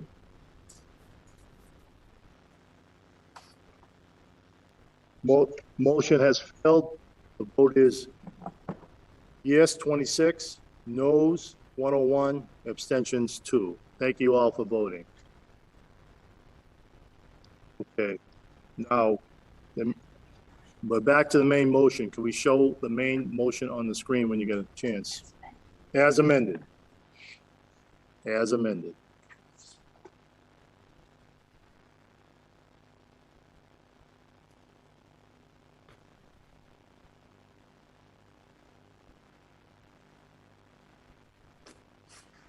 Okay, can you double check that, Town Council? That looks correct. All right, are there any other motions? There was another motion before we proceed on this one. I agree with that. John has up first. Okay, John Anzavino? Yeah, Bob. Recognize you. John Anzavino, Precinct 4. I think you started to say something about it, but I know there was another amended motion on the table. When does that get heard? If you let me proceed, we can see if we're going to hear that. Okay, when you said you were going back to the main motion as well, amended, yeah, but I got to bring it up on the screen. The process is to bring up the main motion as amended, and then we're going to proceed. So give me a moment thank you very much. Thank you, John. All right. All right. I'll recognize Marguerite Mitchell. You have your hand raised. Can we bring in Marguerite Mitchell? Good evening, Mr. Moderator. Please. I submitted a proposed amendment to the main motion as amended Yes. that I would like to present to the town meeting, which I believe may be a little bit of a compromise between what Mr. Laurie's amendment was trying to do and where we are. Okay, we're going to try to bring that up. I hope it's already appearing on the screen before you. All right, that's your motion, correct? Yeah, so Mr. Moderator, I make a motion to further amend the main motion as shown on the screen. Thank you. Is there a second? Second. Okay, motion by Marguerite Mitchell, seconded by Mark Zemanian. All right, at this point in time, Marguerite, you can discuss your motion. I pretty much gave everybody probably 8 to 10 minutes. So, obviously, I would just say, less is better for me this evening, but I'll let you talk up to the time limit. Thank you. Go ahead. Thank you, Mr. Moderator. I don't think I'm going to need that amount of time. Sure. I was not positive I would do this because I know that's been very lengthy in our conversation, but I thought it was important to present this idea to the town meeting. Essentially, what I'm looking to do with my revised language would be to provide an opportunity for town meeting and the voters to have any money that might be appropriated from the CPA applied against the debt exclusion, if that were to be approved first, before it was applied against the operating budget. So in other words, this would take away the 65% that voters would have to be working on approving, or the homeowners would have to be paying, and it wouldn't necessarily take away the 35% initially, if that was allowed by law. And so my thinking here is that I believe, from listening to Mr. Laurie's comments and some of the other town meeting member comments, as well as the Board of Selectmen this evening and Dr. Grimm, I believe that the goal of the town is not to make the homeowner undertake more than is absolutely necessary here. And if it turns out that we do obtain additional funding from CPA for a portion of this project, it would seem to me appropriate that that funding first be used to offset the homeowner's obligation before it's used to offset the 35% coming from the operating budget. I think that if we were to present this language to voters, now that we will be sending this to a vote if this motion is approved tonight, I think that having this language would also show the voters that to the extent the town is able to reduce the obligation to them, they are trying to do that. And I think that will go a long way towards trying to get the necessary approval vote that we'll need from homeowners when this goes to a vote. Thank you, Mr. Moderator. Thank you, Marguerite Mitchell. Appreciate that. In short and succinct. All right, now I'm going to open it up for Robin. I'm going to give you an opportunity, Dr. Grimm, if you want to comment on this. Yes, Marguerite, Ms. Mitchell did bring this to my attention today. I'm not opposed conceptually to anything that takes some burden off the homeowner, and any burden it would put on is minimal on the budget, so I don't have a concern on that end. The complication for me is just the legal and timing on what gets borrowed when. I can't officially borrow CPC money until after it's approved through town meeting. I can't use CPC money. So we may have to go out to bond first. And so I just don't know timing wise how this works, but conceptually I'm not opposed to what Ms. Mitchell has put on the table. Mr. Zemanian may be able to talk further about the CPC end of this, as he's more familiar with the law on CPC. Because our goal, remember, is to issue debt as soon as we possibly can because of the interest rates that we'd be dealing with. And we've talked today about the fact that even with that, I may have to gamble, if you will, on town meetings appropriation of CPC money if I think we might get it. So if CPC has approved it. So I'll defer to Mr. Zemanian on some of the technicalities if he'd like to address that for me. Okay, thank you, Dr. Grimm. Mr. Zemanian, are you prepared to I am. Thank you, Mr. Moderator. Mark Semanian, Precinct 1, Chair of the Community Preservation Committee. I think if I may, before I get into what Dr. Grimm is speaking of, I'd like to ask Town Council through you this question. Lauren, we worked very hard to put together language that was a part of this amendment we accepted on Monday evening to ensure that supplanting didn't occur. And I'm asking you now for your opinion as to whether or not the language in Ms. Mitchell's amended motion would in fact create a supplanting issue for us as a town. Mr. Moderator, through you. Right ahead. Thank you for that question, Mr. Zemanian. My impression of this is more of a statement as to preference in terms of how the borrowing is repaid. If the CPC does not recommend and the town meeting does not appropriate CPA funds for part of this project, then the entire amount would be repaid through the general fund or through taxation. In the event that the CPA funding is approved, it could be applied, in my opinion, to the total cost of the project, which would reduce the amount of the 65% to be borne by the taxpayers.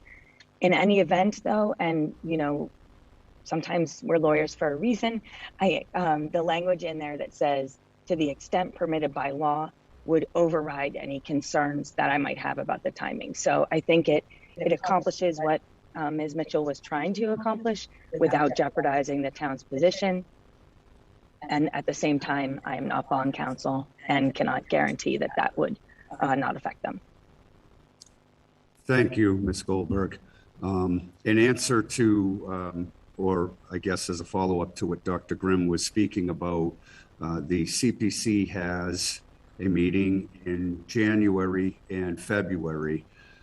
There is an application before the CPC for monies in a range of $750 to $2.5 million. The CPC has not had an opportunity as of yet to speak about this article, which is why the language had to be carefully put together for the amendments, which is why I asked that question at Town Council.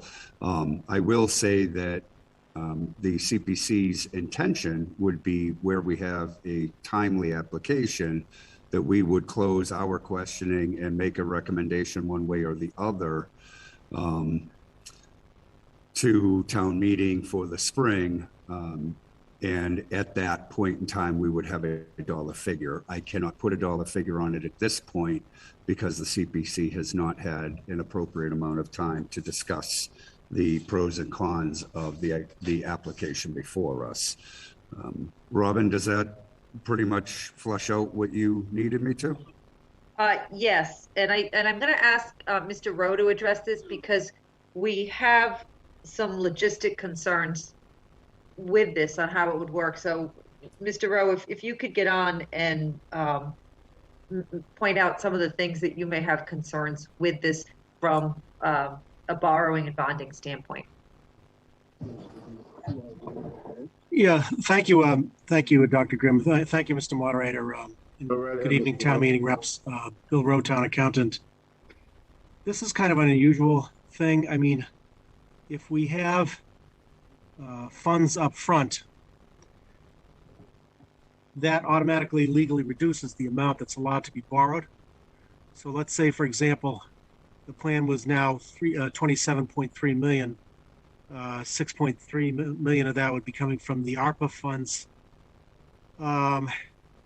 If we were going to have another million, that would need to be appropriated by town meeting. I know that the select board and Dr. Grimm would like to get this out on the market, get this bond out on the market as soon as possible because of the low rates. I'm not sure if the annual debt service for the 30 years could be partially funded by the CPA fund. I haven't seen it before. Usually we separate those out into two separate articles if it's a general fund versus CPA borrowing. But you know, I wish we had bond counsel on the meeting, or our financial advisor from Hilltop Securities. But yeah, if the CPA were willing to take up, 20% of the debt service, then the excluded amount could be reduced down to 45%. So conceptually, I can understand it. I'm just not sure if it's. I've never seen it before. That's all. Thank you, Mr. Moderator. Row. I gotta actually ask for Mr. Barry Kassler, if you'd like to speak, the program administrator for the CPC committee. Mr. Kassler, I believe you're on the panel. Thank you, Mr. Moderator. The question which Mr. Zemanian raised is moves to planting. The way the Community Preservation Act is structured, it's meant so that it provides the town funding for things that it wouldn't ordinarily be able to fund. And that's why there's language about supplanting in there. So I, as best as I can tell, I do not believe that the CPA would be able to pay back the debt the way this is currently structured. That's my own personal opinion. I understand that you have language in that says to the extent permitted by law. But I certainly do have my doubts about it. Mr. Kessler, do you have anything else to add? That's it for now. Thank you. Okay, thank you, Barry. Town Council, will you be able to weigh in a little bit? Thank you.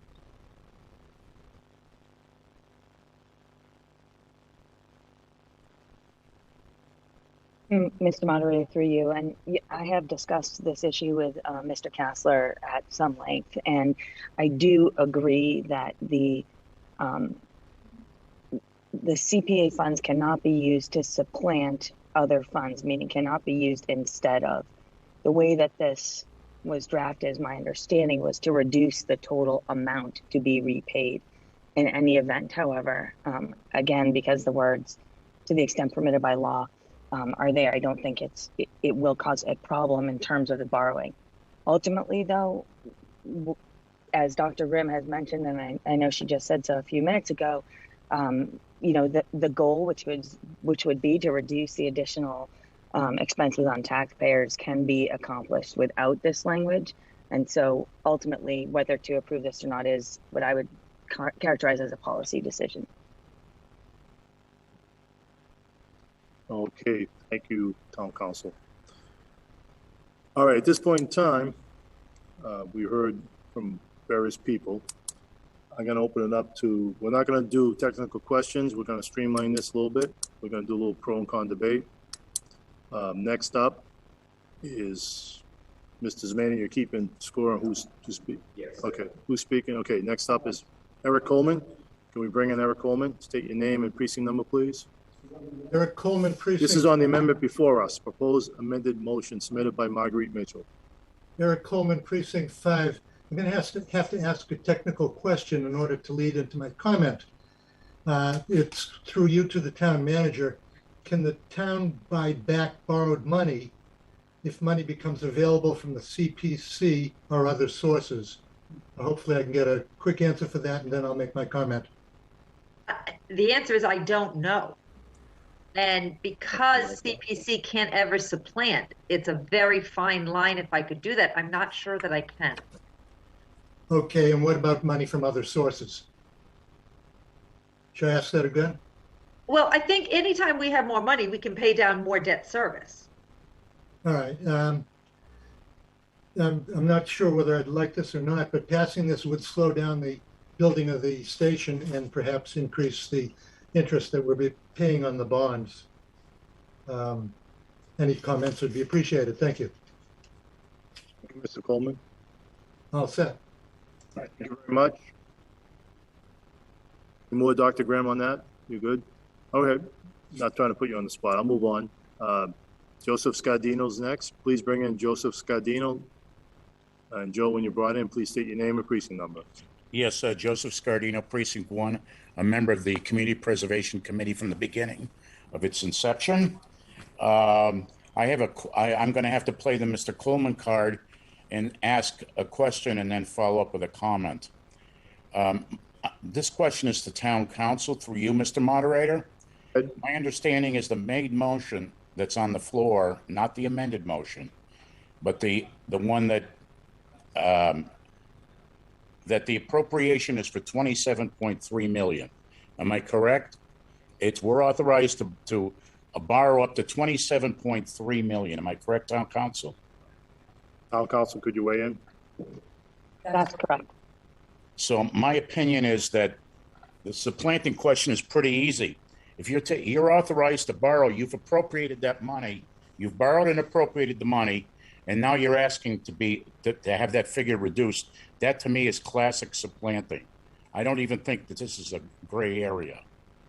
Thank you very much, Mr. Moderator. Okay, thank you, Mr. Scardino.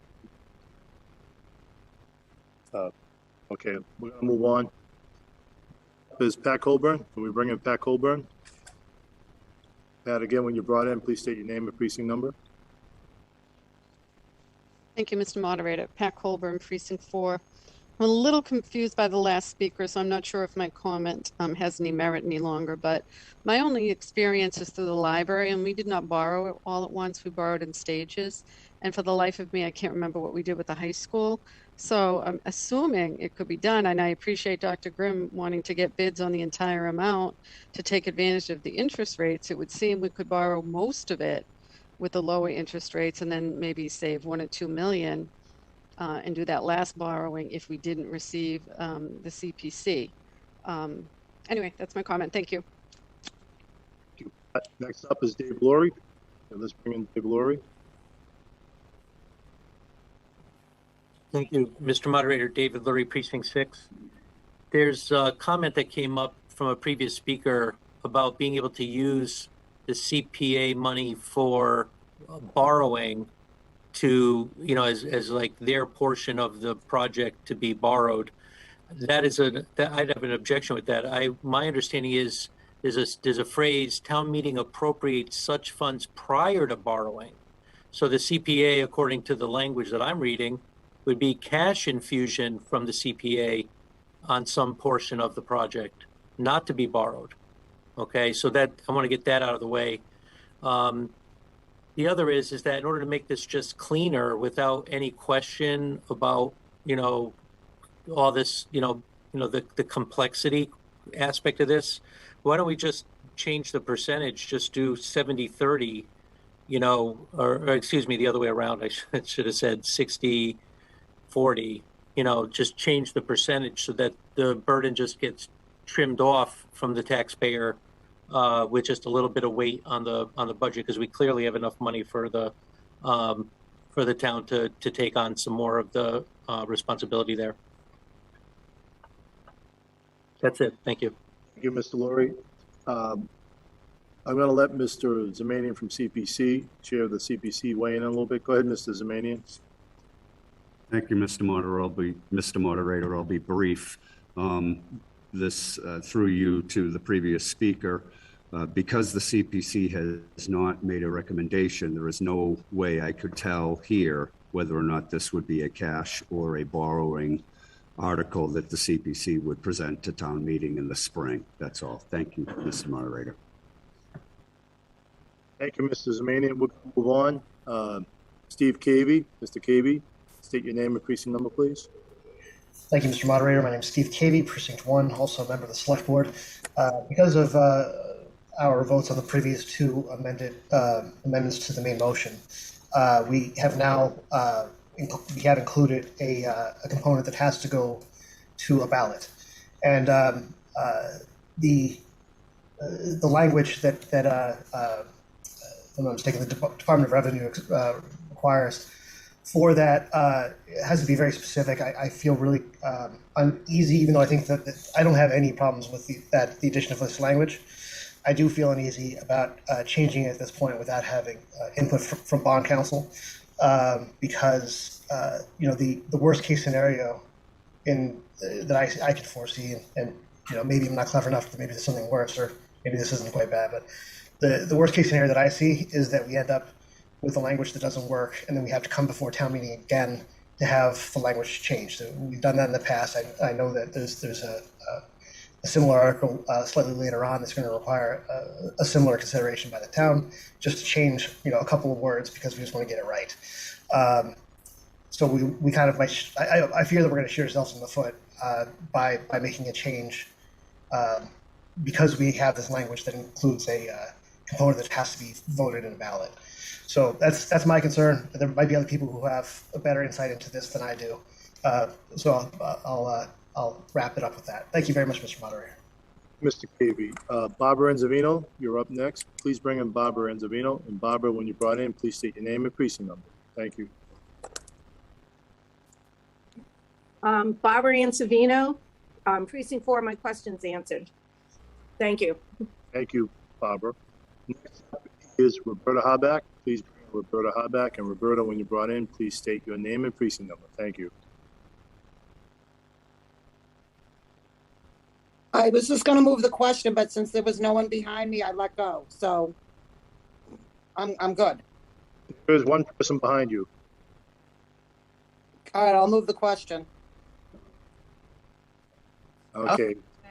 The question has been moved by Roberta Harback, seconded by who? Carolyn? Carolyn Campbell, seconded by Carolyn Campbell. Just give me a moment to make a note.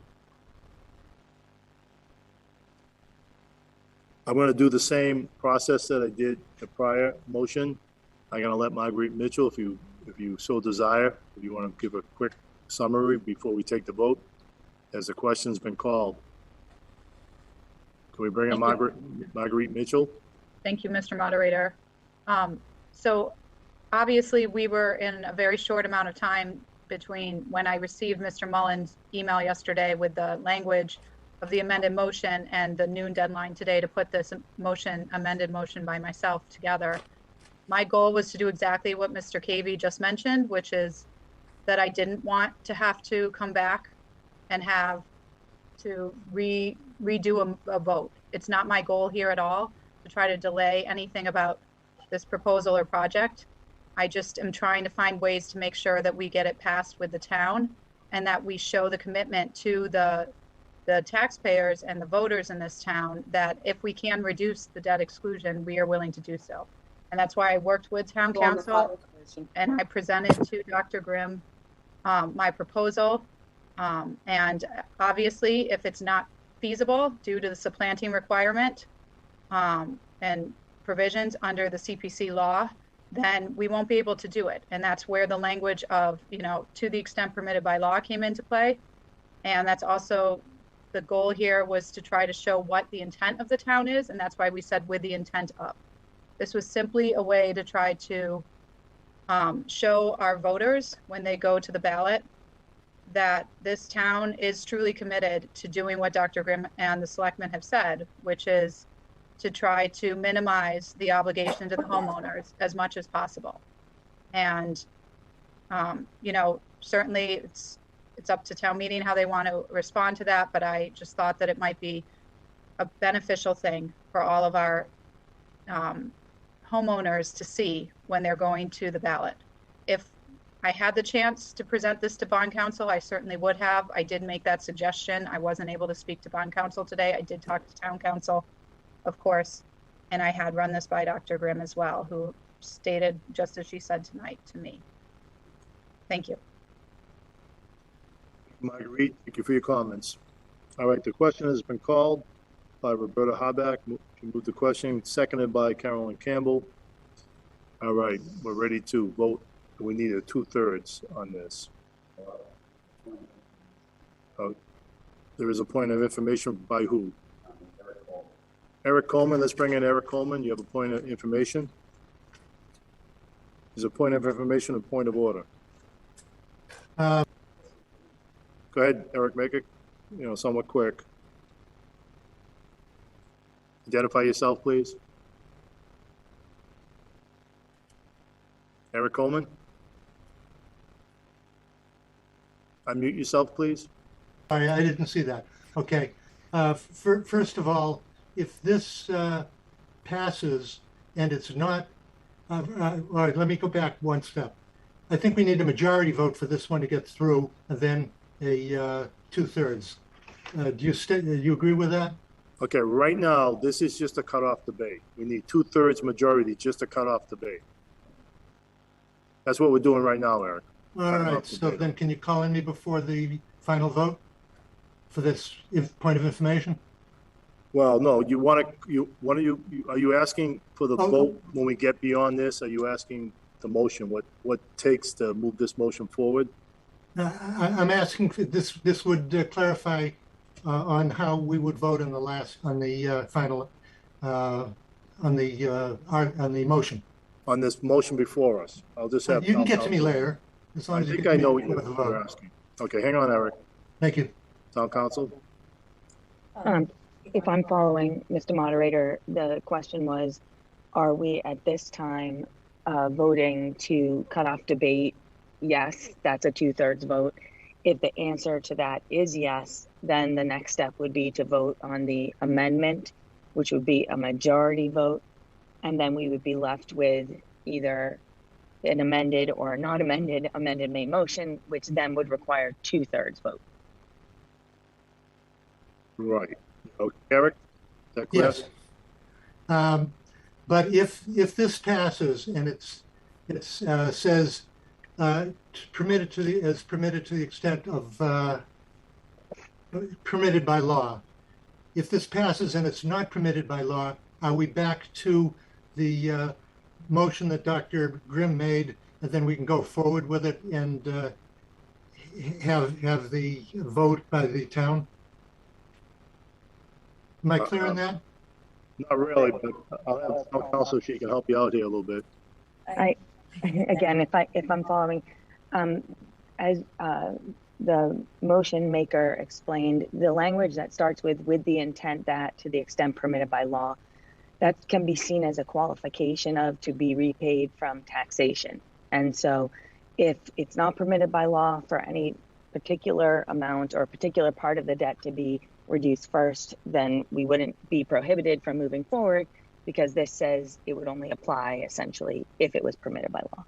So could there be a vote by the town with this one, or do we have to wait for something else to happen? One more time, Mr. Coleman, I didn't hear you. Okay, I can't, can you hear me? I do, I hear you now. Go ahead. Okay. I'm asking if we are not permitted to do this by law, are we back to the article, the motion that Dr. Grimm made, and we can have our vote in January or so by the electorate of the town? Or are we back to square one?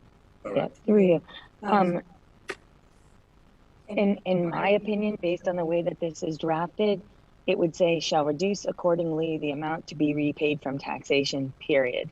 That's what it would look like. And then, and provided further that this idea of what debt would be reduced first, or the project costs, how that would be reduced, would be able to be done in accordance with law, whatever that law is. And then that this would not stop the process from moving forward, in my opinion. Okay, so we're gonna move on. Thank you. It's going to be a vote. Thank you. Okay, next up, I have to ask, Mr. Lugito, you have a point of order?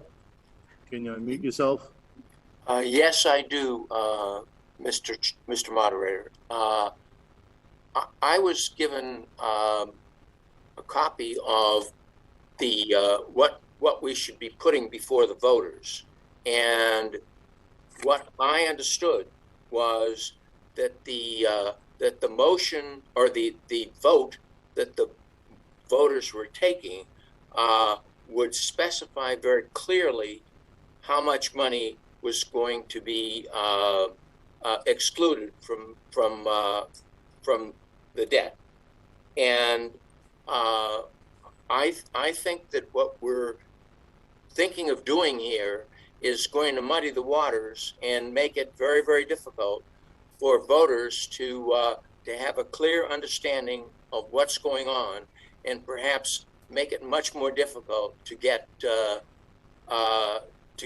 voters to approve the vote. So I think we should be careful about that. Okay. Town council, could you weigh in on that if you understood that? Mr. Moderator, I think the concern here is that this is really a discussion about or a debate about whether or not to vote to approve this language. I think where we are procedurally is that there is a motion to end debate on the table. If people want to keep talking about this, then they should vote no. If they do not want to keep talking about this and they want to vote on the amendment, then they should vote yes to end debate. And then once we know whether people want or do not want to keep going, then there'd be an opportunity for further questions and discussion. Thank you, Town Council. Mr. George Zelinski, if you have a point of order, make it quick. Otherwise, I have to move on. Time is of the essence here. Thank you, Mr. Moderator. George Zelinski, Precinct 2. I'm concerned as this is only the cutoff now. What we're trying to do. I'm just trying to figure out where we stand on the article that was voted on Monday night. We voted the town manager's motion, 99 yes, 32 no, and that was what was done. Are all these discussions about the debt being raised and limited? Okay, let me answer your question. Hang on, Mr. Dolinsky. Let's answer your question. Sounds like a decent question. Town council, if you want to weigh in. Yes, certainly. So the motion that was approved on Monday night is the main motion as amended. It is the motion that is pending before the body. This amendment would change that motion and to essentially add this language about the intent to the extent permitted by law, that the amount to be repaid from excluded debt would be reduced first. If this amendment were approved, it would become part of the main motion as amended. If this amendment is rejected, we go back to what was approved on Monday night, and that would be the main motion to be voted on tonight. So, okay, so what you're saying is we vote no on this. No, wait a minute, hold Monday night stands. Mr. Dolinsky, I think that was clear. Thank you. I have to cut you off there. What I want to do is move forward. This is only the cutoff debate. We need a 2/3 majority to cut off debate. As town council said, if you want to stop talking on this, you vote yes. If you don't, want more talk, vote the other way. All right. Are the hands cleared? I see the no hands up. Okay. All those who want to cut off debate, please raise your hand now.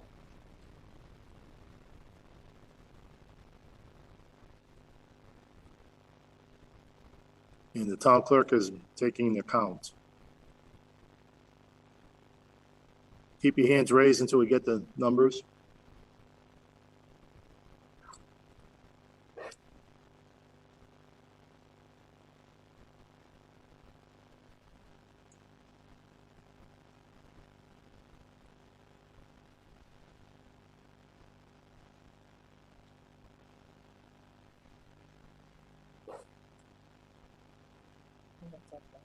You okay? Yep. Okay, let's clear the hands. And please keep your hands down until I ask you to put them up. Clear the hands, clear the hands, clear the hands. They're trying. Okay. Nope, keep your hands down. Thank you. We good, Trish? Okay, all those opposed, please raise your hand.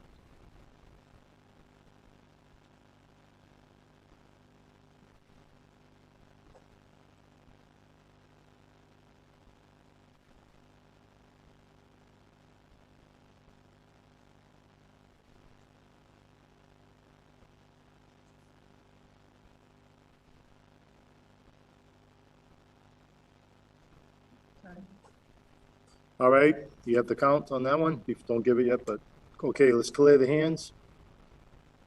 Clear the hands, clear the hands. Are we good?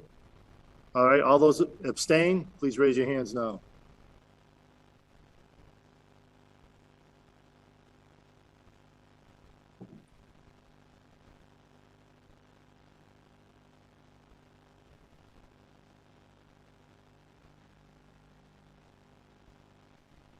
Are we good? All right. The town clerk will now announce the vote.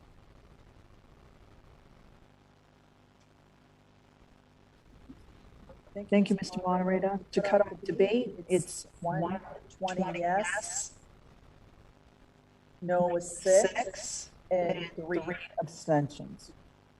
All right, motion passes to cut off debate. 120 yes, 6 no. You repeat that? The motion to cut off debate passes by 2/3 majority. Yes, 120, no, 6, 3 abstentions. Thank you for voting. Back. The motion to amend from Monday evening that we saw it tonight I'm sorry, we have to take the vote on this. You're right, that's right. Thank you for clarifying everybody here in the office, in the room. All right, this is for the vote. We're gonna have a poll put up momentarily to vote on the motion, the proposed amended motion submitted by Marguerite Mitchell that is before you right now. The poll will be brought up momentarily.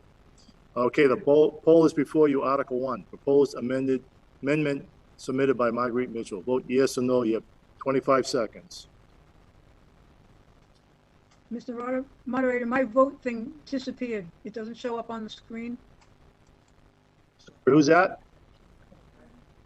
Karen Clip.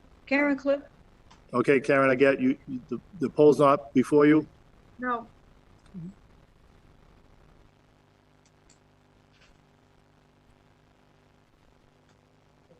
Can you put it in the chat, Karen? We can record it that way. Thank you.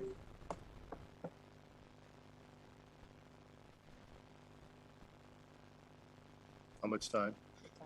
Time's up. Let's clear the poll and share the results.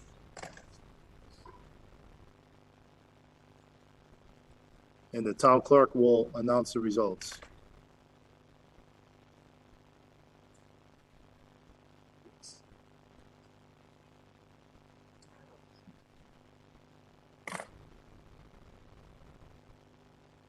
Thank you, Mr. Moderator.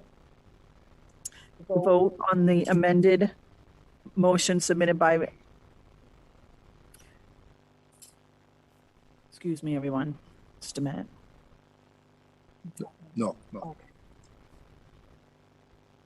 Thank you, Mr. Moderator. The vote for the amended motion submitted by Marguerite Mitchell, yes 43, no 86, 6 abstentions. Motion fails. Vote was 41 yes, 86 no, 6 abstentions. All right, read it right? Okay, we have 43 yes. Okay, let me read that poll one more time. We had to count 2 people offline. Yes. Okay, motion fails.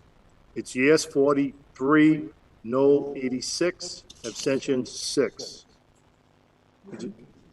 Okay. We good? Okay, can we clear the poll? All right, now we're gonna bring back the original main motion as amended. Okay, this is Dr. Grimm's motion for anybody's following by name. Okay, a moment or two to read through the motion, and while you're reading through it, that's appearing below your screen. This motion to pass requires a 2/3 majority because it's borrowing. 2/3 majority. Just so everybody knows. Give a moment here.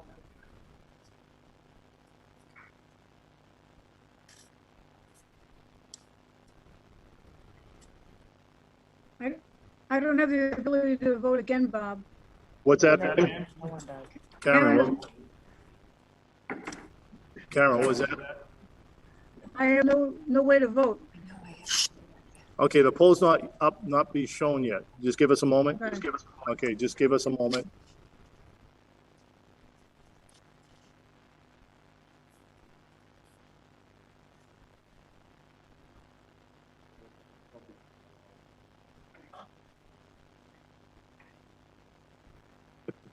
Time to streamline this whole process, I'm going to go directly to the poll.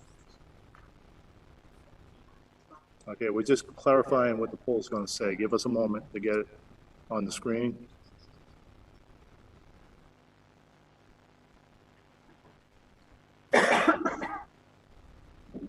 There you go. Before you'll have the poll. It says Article 1, Fire Station Amendment by Robin Grimm, Town Manager. Please vote now. You have 25 seconds.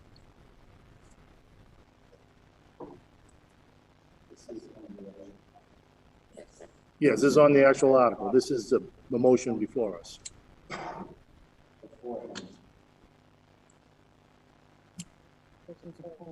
There's a poll before us.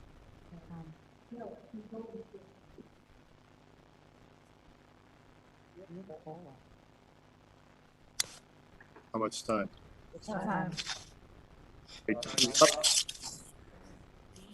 We're just taking the count. Please keep the screen up for a moment. Hang on. You good? Are you guys good? Okay, please end the poll. Share the results.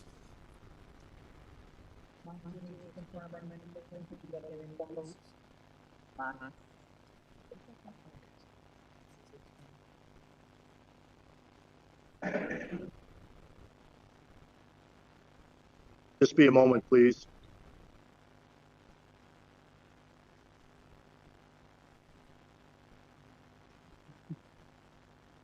Mark, did you get any votes on your phone?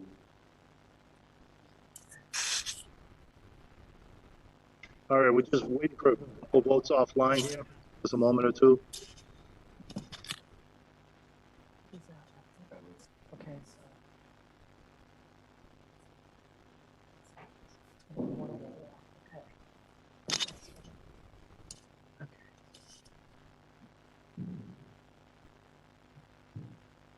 Thank you, Mr. Moderator. The vote on the amended motion by Dr. Grimm is yes 104, no 26, abstentions 2. Thank you, Stephanie. It passes by a clear 2/3 majority. Yes, 104, no 26, abstentions 2. Thank you all for voting and participating in the vote. Looks like I have a couple of hands up. I assume they're points of order. First one up is Janice Esdale. Can we bring in Janice Esdale? And Janice, state your name, precinct number, and your point of order.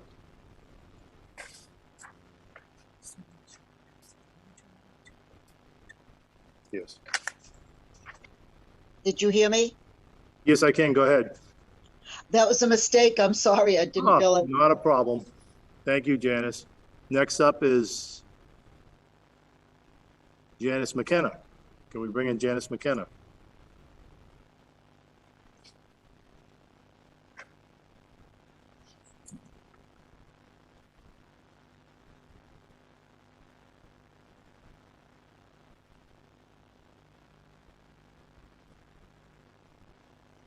Janice, go ahead.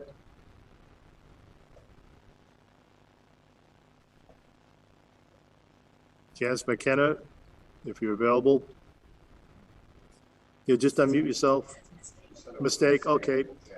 All right. I'm assuming if anybody, there's a couple of hands up here. I'm just going to announce your name. If there's a mistake, just try to put your hand down. Denise Bronson, Michael Hardman.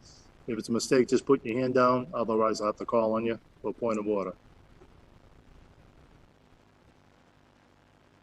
Okay, Denise Bronson. Can we bring in Denise Bronson for a point of order?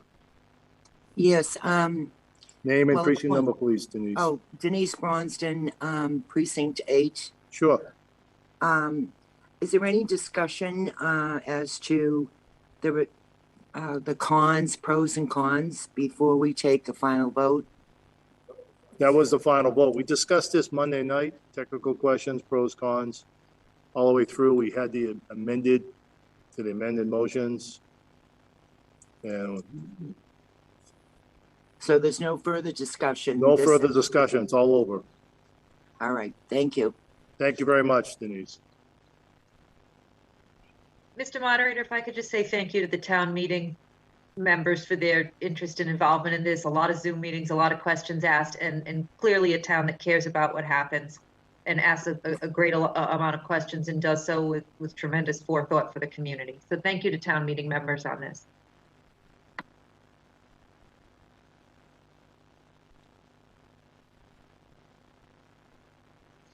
As I was saying, I think we can move forward to the next article.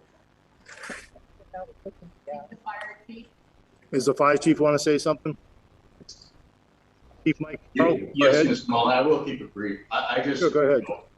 I just really want to thank the town meeting reps, all the committees, and of course the team that we work with for your support.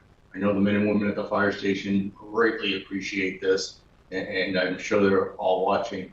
I can guarantee that this town, every decision that I make operationally, I've been quiet during this because I've learned a long time ago to stay in my lane. And when it comes to the operations of the fire department, I promise this town I will stand behind it. I will take full responsibility of the operations of this new infrastructure plan, and I'm not going anywhere. This is a fire station that I have family that lives in this town. I've been with this town for 28 years. I think Assistant Chief Maycomber feels the same way. I know he does. So, and we're always open 24/7. If you ever need any questions answered, again, I'm here. So I really greatly appreciate this. It's well needed. And again, thank you. Thank you, Chief Carroll. All right. Thank you all for your comments. Appreciate them. How many reps? I'm sure they all appreciate it. As we move forward now,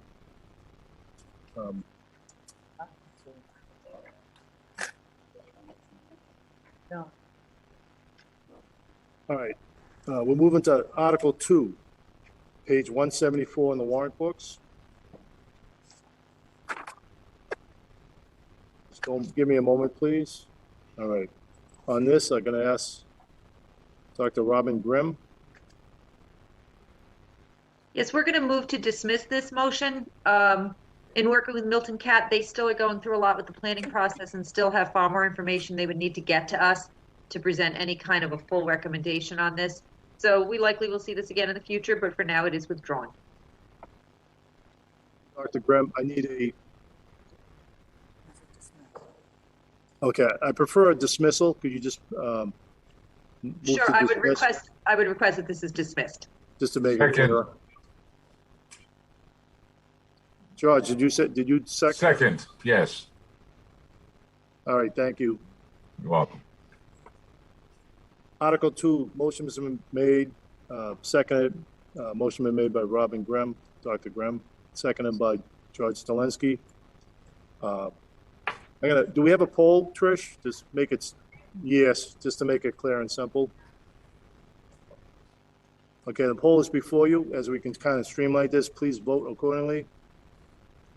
Yes, no, or abstain. 25 seconds.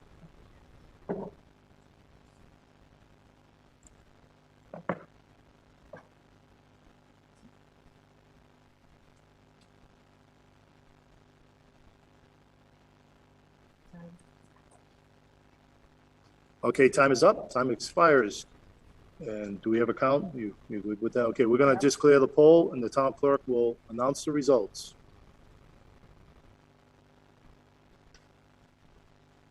Thank you, Mr. Moderator. A motion to dismiss, yes, 118, no, 2, 1 abstention.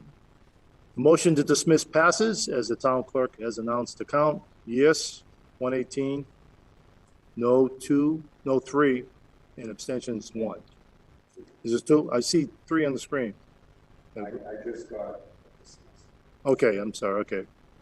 So, town clerk, could you read that count one more time, just so I'm clear on it? We got someone offline. Okay. So our yes is still 118, our no is now 3, Mhm. and the abstention is 1. Thank you. All right, the motion is now dismissed. All right, moving on. Article 3. Article 3 appears in the book on page 177. And this again was Dr. Grimm. Yes, I'll be asking for a motion to dismiss this one as well. Similar situation, we were trying to access some information back from 2002 or 2003, and rather than rush and not have all of that information in hand, we are asking to dismiss this article as well. All right, it was seconded in the building here by Cynthia Walsh, precinct 2. Just give me a moment to make a note here.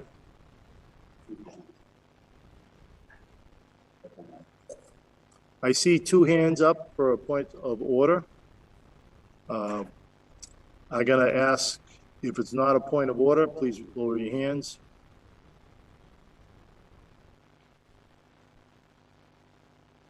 Tony Souza, can we bring in Mr. Souza? Unmute yourself, Tony. Please state your name and precinct number. Antonio Souza, Precinct 3. I thought the only people can make motions were the town meeting reps. No, under the town charter, there's a section that allows town manager. I'm looking it up right now. I had it in front of me here. Thank you. Oh.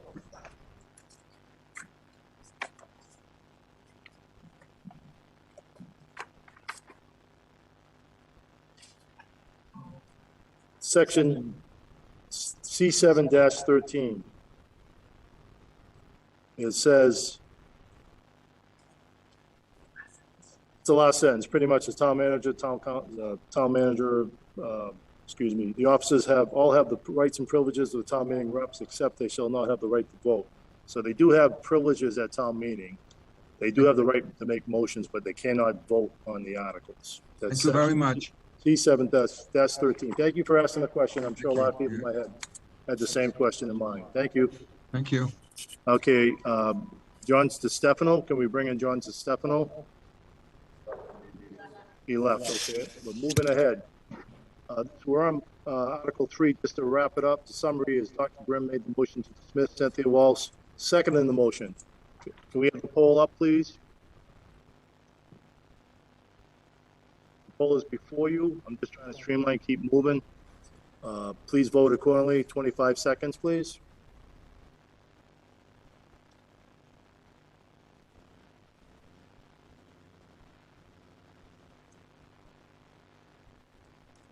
Let me know when 25 seconds is up.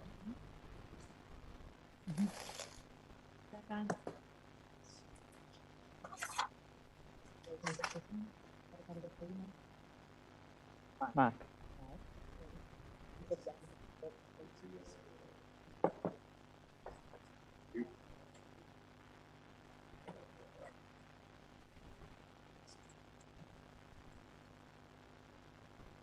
Mr. Moderator, on Article 3, motion to dismiss. Yes, 120. No, 1.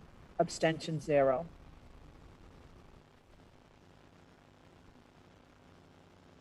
Yes, in the poll, share the results so we have that on the screen too, please. And Town Clerk Stephanie, can you read the numbers one more time? Yes, Mr. Moderator, we got 2 people that had to vote off site again. So the count is now yes, 122, no, 1, abstention, 0.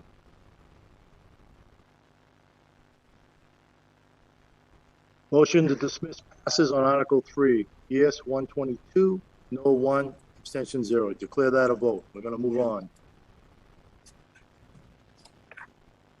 Article 4, this discontinuance of Page Street, a parentheses, a portion. That appears in the warrant books on page 179. The motion needs to be made by the town manager. Dr. Grimm?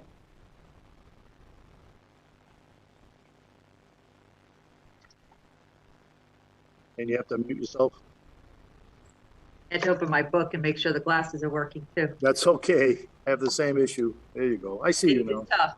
Okay, so the motion is moved that the town vote to discontinue as a public town way that portion of Page Street depicted as, quote, map 103, plot 9, town of Stoughton, Page Street area 5,259 SF, end quote, on the plan entitled, quote, plan showing the discontinuance of a portion of Page Street, Stoughton, Mass, end quote, dated September 23rd, 2021, prepared by Curley and Hanson Surveyors, the discontinuance plan, a copy of which has been placed on file with the town clerk, said portion of Page Street having been laid out on behalf of the town of Stoughton by the Commonwealth of Massachusetts incidental to the layout of State Route 24 as set forth in layout number 4510 in order of taking, recorded with the Norfolk County Registry of Deeds on December 19th, 1956, in Book 3531, page 51, and being identified therein as Section 1 and as Parcel 2-9-T, said portion being no longer in use as a public way following the relocation of Page Street, and further to authorize the Select Board to petition the County Commissioners to discontinuance that further portion of Page Street laid out as a county highway and depicted on the discontinuance plan as Page Street, public variable width, 1872 County Way, variable width, roadway area, 37,316 square feet, and to transfer from the Select Board for public way purposes to the Select Board for general municipal purposes, including the purpose of conveyance, and authorize the Select Board to convey any and all land interests in land within said portions of Page Street now or to be discontinued by any lawful means and upon such terms and conditions as the Select Board sees fit, and to enter into all agreements and take all other actions necessary or appropriate to effectuate said discontinuances and convey such land and interest in the land. Is that all, Dr. Grimm? That is all. Thank you. Is there a second? Seconded by Mark Zemanian. All right, I need the reports. We're going to, FinCom Chair, can you read your Finance Committee report, please? Juan Anokian. Finance Committee, the vote to approve this article failed 7-8. Thank you. Intergovernmental Relations Committee, Argaban Schumacher, Chair. Committee voted yes 0, no 7 to recommend this article to town meeting. Thank you, Argaban. Municipal Operations, Cynthia Walsh, nice and loud so we can hear you. Municipal Operations Committee voted 5-0 to unanimously approve recommending this article to town meeting. Next is Municipal Regulations. Do we have Carolyn Campbell? The Municipal Regulations Committee voted 0-4 to recommend approval. Thank you all from the committee chairs. Next up, presentation by, I believe, Dr. Grimm. I will just introduce this briefly and then turn it over to Mark Tisdale for details. There are sort of 2 page streets in Stoughton. This is one small portion that ultimately was divided off for the development of Route 24. This article does not give this land to any one person. It asks the county, it authorizes the board to ask the county commissioners to turn it over to the board, who then may convey it in an appropriate manner. Basically, right now, this is a roadway we would never use or have use for as a roadway. It's actually not really a road. But I'll let Mr. Tisdale talk about the details of that. The ultimate goal for us is that this can far be better used if it allows for greater development of lots into industrial areas or heavy commercial. I'm going to turn this over to Mark for the details on the actual parcel itself. But again, I want to be clear, this does not convey the land to any one individual. This basically allows the board to then go appropriately discuss what they want to do with it and how they want to convey it. This is a petition to the county commissioners. If I'm in error on that, please anybody jump in, but that is how I read this motion. Thank you, Robin. If it's okay, Mr. Moderator? Yes, go right ahead, Mr. Tisdale. Okay. If it's okay, could I share the map that was on the virtual front table? Yeah, Trish says go ahead. She's giving you permission. Okay.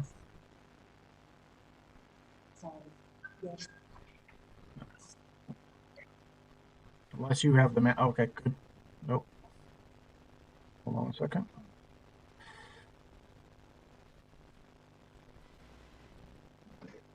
We see it, Mark. Do you see the map? Yeah? Yes, we do. Okay. Well, it's very nice to see everybody once again. This is a select board article, to be clear. It was a letter that came to the select board earlier this year, I think in April. Select board took it up, endorsed the article, and put it into the warrant. My role would be really to explain to you exactly what this language means on this plan. As you can see on the plan has a few different colors. The green color you can see has 2 different parcels, 2 different pieces of land. One is called Page Street, 37,000 square feet roughly. And there's a triangle piece of land that says Town of Stoughton. It's about roughly 5,200 square feet. To the north, to the top of the page, is Page Street once again. Yes, Stoughton has 2 Page Streets. The one on top of the page is the one that everybody commonly knows. It's the one you travel on. It's the one that goes on the Route 24. That's Page Street. The reason for the old Page Street, as we refer to it, green one, was when Route 24, before Route 24 went through, it used to be, there was a name to it. It was Page Street, and even before Page Street, there was another name that even, I think Dwight McCarron mentioned at the last Finance Committee meeting. It used to go right through Route 24 and quite a ways beyond. Route 24 came in. The county took a portion of that road named Page Street. So the 37,000 square feet, the county took that portion of the road, not the town. Triangle was given to the town as part of the Route 24 construction as a potential turnaround spot if we utilized that Page Street area. Nothing ever happened of it. We reconstructed Page Street to the north, as you know it today. So what you see on the bottom is a triangle that never got utilized, that the town owns. Unfortunately, there is a right-of-way over it. So the right-of-way has to be discontinued first, which is one of the items this article addresses. Once it becomes discontinued, it reverts back to a town of Stoughton piece of land that can be disposed of.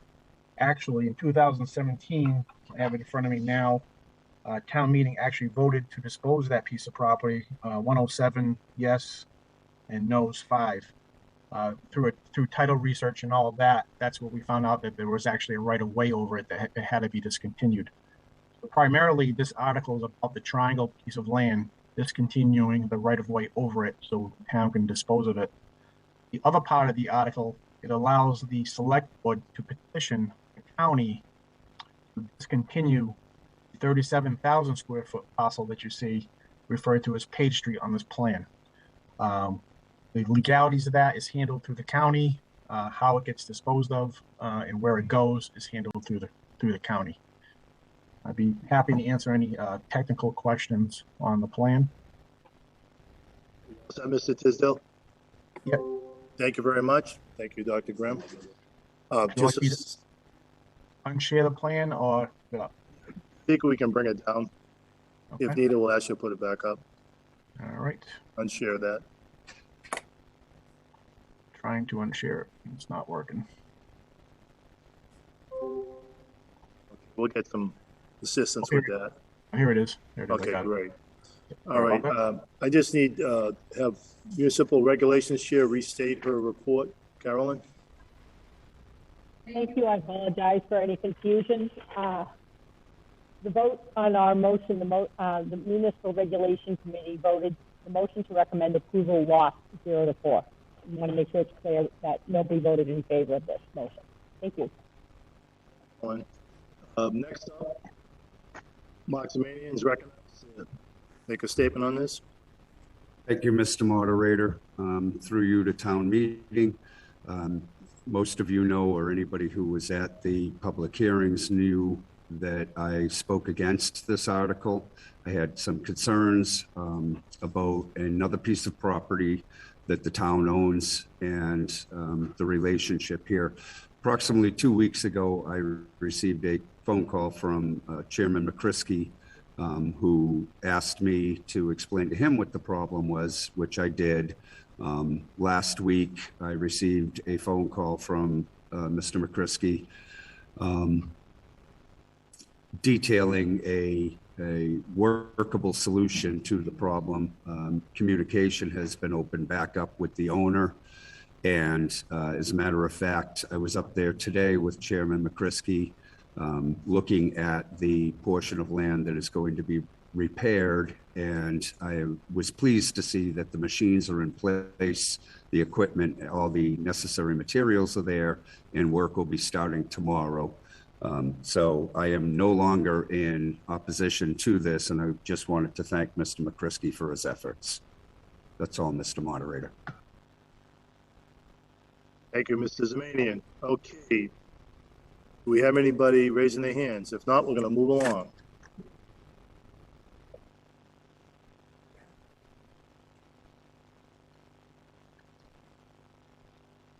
The list up right now, so bear with me for a moment. We're moving kind of fast here, so I need to slow it down just a second. Pat Colburn, please bring in Pat Colburn. When you're brought in, Pat, please again state your name and precinct number. Thank you, Mr. Moderator. Pat Colburn, Precinct 4. I thought I understood this when I attended Dr. Grimm's information sessions, but I got a little confused after, and Mr. Semanian might have been just referring to my question. I heard after the fact that this road is used to get to the dump and that barricades were put up preventing that from happening. Is there any truth to that? And will we still be able to access the dump? For us. Well, we should ask town manager first, to refer to Mr. Benzamani afterwards. Dr. Grimm or someone else? I can address it with Mr. McCrisky if he would like to address it, Chairman McCrisky, but I can assure you we are fine and our access is fine, but I will defer to Chairman McCrisky. Mr. McCrisky? Mute yourself, Joe. Unmute yourself. There you go. Forgot about that. Thank you, Madam Chairman, Madam Town Manager, and Mr. Moderator. Yes, this is a portion of road. There are two different issues. What was brought to, I received a phone call several months back from a business owner in the area. This portion that Ms. Colburn brings up is on, we'll say, the Stoughton side of Route 24, and it's separated by Route 24. The property that we're talking about in this article is on the other side of Route 24. So the land piece is a portion of Page Street, which a company has just decided to start using. When I was brought to my attention, I called the engineering department, and that piece of property, we've been, going the legal route with the property owner, well, one of the property abutters that's taken the use of the land without authority, and a portion of the town right-of-way on the Stoughton side. So I think we have about a week before we'll begin legal action against that abutter for the illegal use of the property, where they've basically put a chain link fence across the town's public right of access to that land. So these are two different issues altogether. Thank you, Mr. McCrisky. I appreciate that. Thank you. All set? Yes, thank you. Thank you. Before, Mr. Zemanian, did you want to weigh in on that? Are you good? No, I think Mr. McCrisky answered it fairly. Thank you. Okay, thank you. Thank you both. Next up is Mr. Reggie Nunnally. Reggie, when you're brought in, please state your name and precinct number. And while he's being brought in, I'm just moving along a little quicker tonight. We're just going to put it all together. Pro and con debate, technical questions, questions. We're just going to keep moving.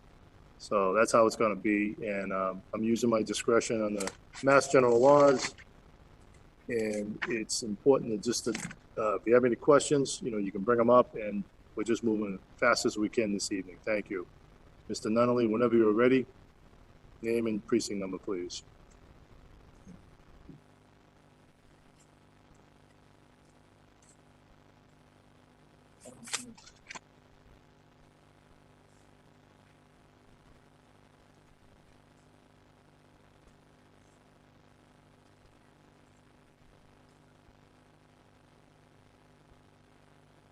Did we bring in Mr. Nunnally? Reggie, go ahead. Just start speaking if you can.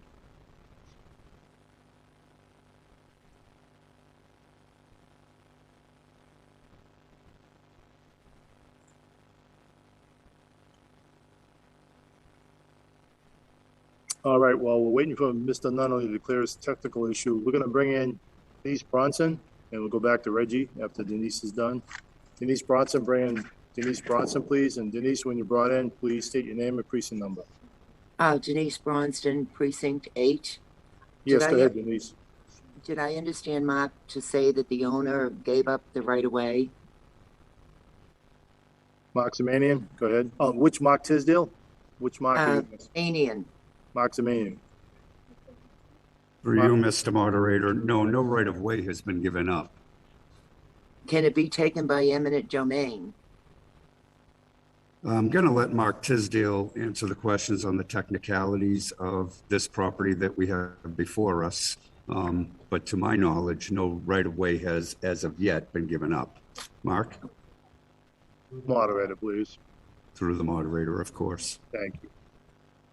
Mark Tisdale, would you like to weigh in? Yeah, if I understand your question properly, you're asking if the 37,000 square foot H Street can be taken by eminent domain? No, if the right of way can be taken by eminent domain. No, the right of way was given to us by the state, so I don't believe that. I mean, I'm not an attorney, but this is my opinion. The town cannot take by eminent domain a right of way or piece of land from the state. Who owns the right of way? The right of way was given to the state on behalf of the town. I would refer to town council, honestly, for the legalities of this. That's just my opinion, which probably doesn't really matter too much. But town council, when you get a moment. Mr. Moderator, through you, it's true that we cannot use eminent domain to take land from the state.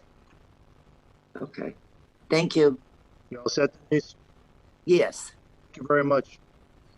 Yeah, we're going to look for Mr. Reggie Nunnally. Reggie, are you there? Just unmute yourself. Looks like you are unmuted. We'll wait a couple seconds here. We're going to need to move on to another town meeting rep. We can come back to you again and try one more time. All right, we're going to move on to Richard Carolyn. Can we bring in Richard Carolyn? And Rich, when you're brought in, please state your name and precinct number. Richard Carolyn, Precinct 1. Mr. Moderator, I think there's some confusion where this street is. If you go under 24 on Page Street, the entrance to the BJ's is on the left, and this Page Street is on the right, where it's all wooded, which goes down further down, and I guess it goes into Avon. But there's nothing to do with the dump or BJ's entrance. It's on the opposite side of the street. Thank you. All right, thank you, Richard, for your comments. All right, we're going to move on. Joseph McCrisky, mute yourself. You're up, Joe. No, thank you, Mr. Moderator. I think I may have not taken my hand down if it was up. Okay. I'm sorry. Yeah, go ahead and put your hand down. All right, last call for Reggie Nunnally. Trying to give you a chance, Mr. Nunnally.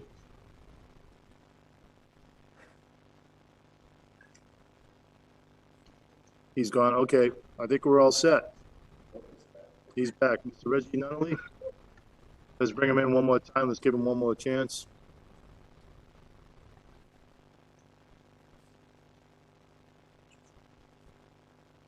You can speak now, Reggie.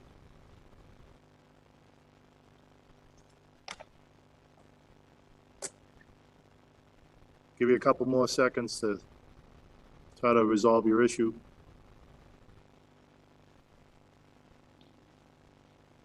We're going to have to move along, Mr. Nunnally. All right. Dr. Grimm, did you want to provide a summary?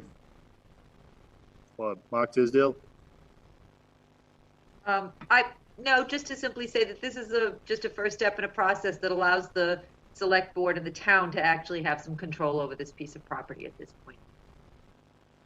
Thank you, Dr. Grimm. All right, I'm told this is council. It's a 2/3 vote is needed because it's a transfer from one purpose to another in the Mass General Laws, Chapter 40, Section 15A. So a 2/3 vote is needed. All right, so we have the poll ready. The poll is before you. This is for Article 4, discontinuance of Page Street. Please, for a portion, it's called in the book. Please vote accordingly. You have 25 seconds.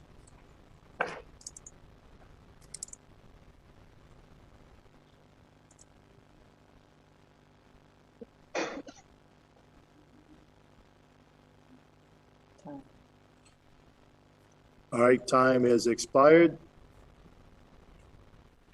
Please clear the poll and share the results. And when the town clerk is ready, you can report them, please. Mark, you all set? We need 2/3, so.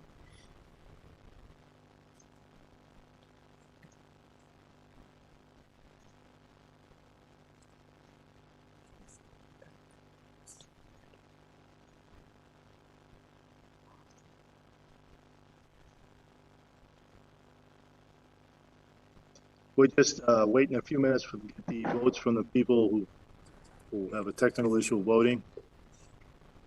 Be a moment or so.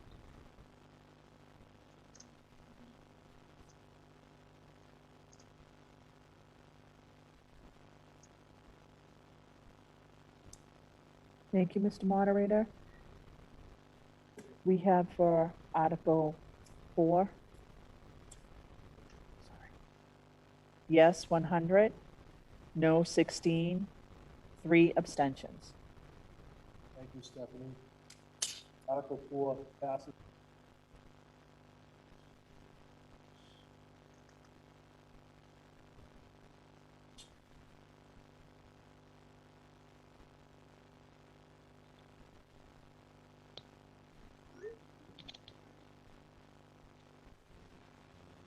Vote? No.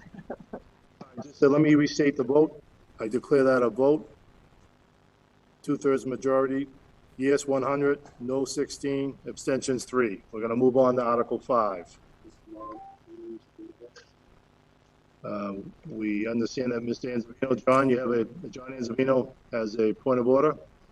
Well, I put it in the Q&A, but I can't get in there. Are you not using the emails that were submitted, Bob, for people who have questions or so forth? I'm sorry, I overlooked you, John. That's all right. I mean, it's all right. My questions had been answered that were on. I just didn't know because I do have others, you know, on other articles. I just didn't know if you still had it. I have it in front of me right now. I'm moving kind of fast, so I think the best thing to do is to raise your hand. Okay. Okay, that's fine. Thank you. Thank you for understanding. Okay, Article 5, page 182. This is to fund the feasibility study of the South Elementary School and an owner's project manager, OPM, and page 182. I know we spoke before, but I do like to introduce the town meeting representatives and the people, the residents. Dr. Thomas Rabb, he's our superintendent of the Stoughton Schools. Welcome, Doctor. I know this is your first town meeting. It's a special town meeting. So you have the floor to make your motion. Thank you very much, Mr. Moderator and honorable town meeting representatives. The proposed motion this evening is that the town vote to appropriate the sum of $750,000 for the purpose of conducting a feasibility study to assess the possible replacement or renovation or addition to the South Elementary School located at 171 Ash Street, including professional services such as design, planning, and architectural services, environmental testing, owner's project management services, and any other incidental and related expenses, and all costs incidental or related thereto, and for which the town may be eligible for a grant from the Massachusetts School Building Authority, MSBA, said amount to be expended under the direction of the South School Building Committee. To meet this appropriation, the town treasurer, with the approval of the Select Board, is authorized to borrow said sum under and pursuant to Mass General Law, Chapter 44, Section 7, or pursuant to any other enabling authority.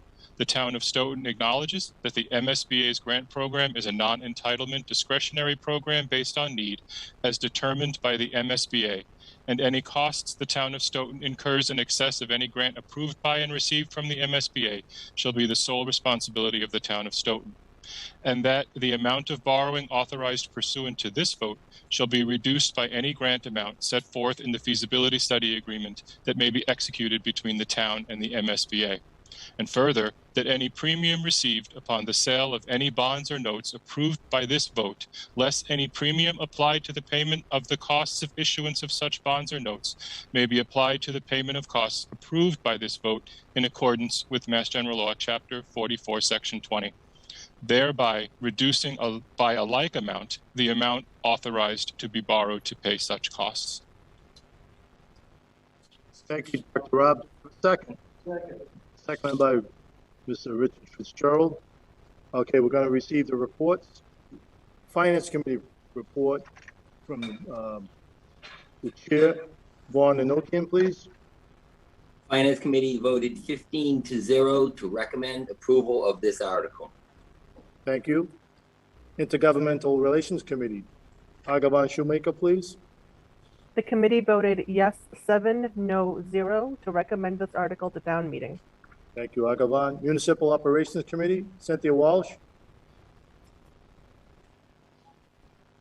Do we hear her? Cynthia, you're muted. Someone did that to me. The Municipal Operations Committee voted 5-0 to unanimously approve recommending this article to town meeting. And Municipal Regulations Committee, Carolyn? The Municipal Regulations Committee voted 4-0 to recommend approval of this article to town meeting. All right, after we heard the committee reports, it's time for the presentation. Dr. Rob, you have the floor. Thank you, Mr. Moderator. I'll be brief this evening. Article 5 is simply clearing up a clerical error from the motion back in May that approved the feasibility study. After town meeting approved the feasibility study, our bond counsel revealed a clerical error in the motion that needed to be fixed. The article itself hasn't changed, and the $750,000 approved in May still stands. Tonight's vote is simply to revise the motion and fix the error. The clerical error was using terminology one would use for an actual project funding agreement under Prop 2.5. If you remember the high school project, that's 12 to 24 months from now. This is just a feasibility study, not a project funding agreement. That comes later. The revised motion removes that wording and focuses on the section of the law which is appropriate for feasibility studies. It's important to note that the MSBA has already checked the box for the approved feasibility study funding based on the passage of the article in May, and we have continued with them, meeting their deadline since then. We've been moving along in the process since May, and everything is proceeding in a timely manner. The clerical error hasn't held things up with the MSBA. I urge your support this evening to fix the clerical error so we can continue hiring an owner's project manager and designer and take the next steps in the process. Okay, are you concluded, Dr. Rob? Yes, Mr. Moderator. Thank you very much, Dr. Rob. Again, welcome to Sullivan Special Town Meeting this evening. Thank you. You're welcome. We're going to move along as quick as we can. Technical questions and pro and con debate are going to be merged into one. And Mark Zemanian, you're up first. Please identify yourself, please. Name and precinct number. Thank you, Mr. Moderator. Mark Zemanian, Precinct 1. Actually, Dr. Rob answered my question, which was this is just a technical language correction. I apologize. My name's still up there. All right. Yeah, I should remind everybody, this is what I would call a simple do-over from the last town meeting. As Dr. Rob has, as everybody knows about this, it's a simple do-over, straightforward, some language change, and we're going to move on. Eric Coleman, you're up next. Please state your name and precinct number, Eric, when you're brought in. Eric Coleman, Precinct 5, through you to the Superintendent of Public Schools. Would this study include a possible relocation of the school? It could. The feasibility study looks at all options. Thank you. All done. All done. Eric? All set. Okay, thank you. Up is Paul Demuse. Can we bring in Paul Demuse? Paul, when you please state your name and precinct number, please. Paul Demuse, Precinct 3. My question is basically the same, that there could be the elimination or the combination of elementary schools reviewed in this study. So you're all set? Yeah, thank you. Thank you very much. Next up is Cynthia Walsh. Cynthia, please state your name and precinct number. Cynthia Walsh, and I do know how to spell my last name. In Precinct 2, I move the previous question. No, we're combining everything together. Just a question here on the floor. It was seconded by Carolyn Campbell. All right. Moving the question requires a 2/3 vote. And are we ready for the hands? Can we clear the hands? I think they're cleared. This is for a 2/3 majority to stop the debate. All those in favor of cutting off debate, please raise your hands. And the town clerk will take the count on it.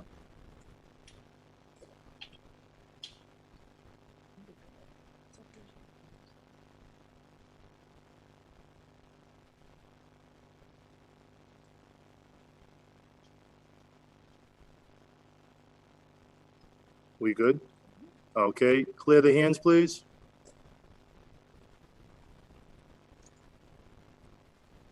Clear the hands. I see the no hands up. Okay, all those opposed, please raise your hands. This is just cut off debate.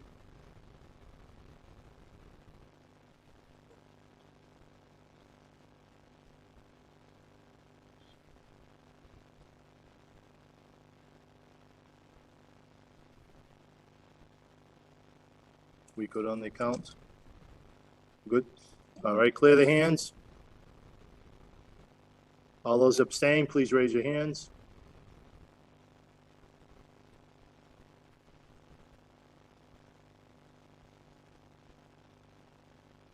We good? Okay. Well, once we're ready, I'll have the town clerk with the results.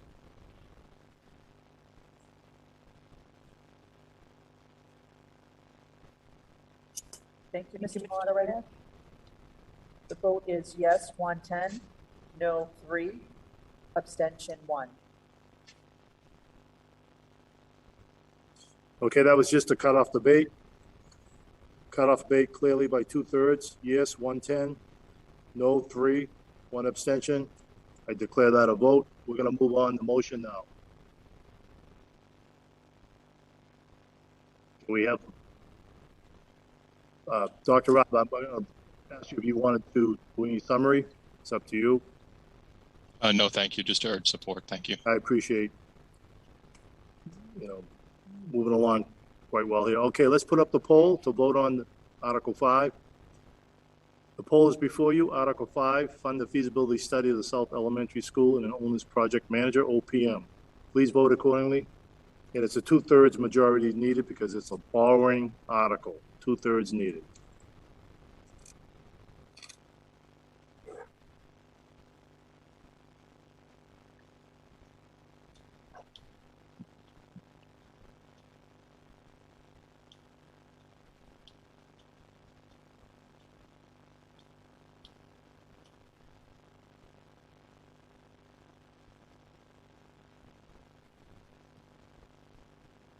Okay, the town clerk is tallying the vote. Can we clear the poll and reveal the results? I should say share the results.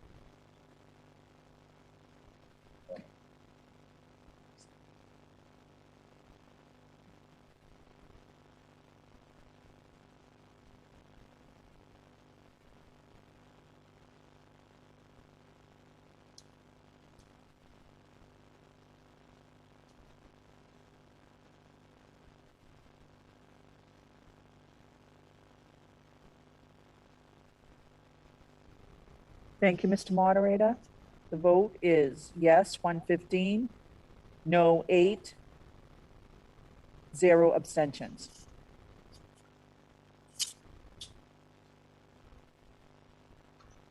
I will declare that a vote by 2/3 majority. 115 yes, 8 no, 0 abstentions. The motion passes. Thank you, Dr. Rob. Thank you for your commitment to the schools and to the people of Minnesota. Congratulations on that. Okay, we're going to move on. All right, we're at Article 6, page 187 of the warrant. Trash packer. And Dr. Grimm. Thank you. Make a proposed motion, move that the town vote to transfer from free cash the sum of $300,000 to replace and/or purchase for a term of up to or in excess of 3 years a trash packer for the Department of Public Works, including equipment and, as applicable, professional engineering, architectural services, design, site preparation and demolition and installation, and all other incidental related costs. All right, thank you very much. Do we have a second? Second. Richard Fitzgerald.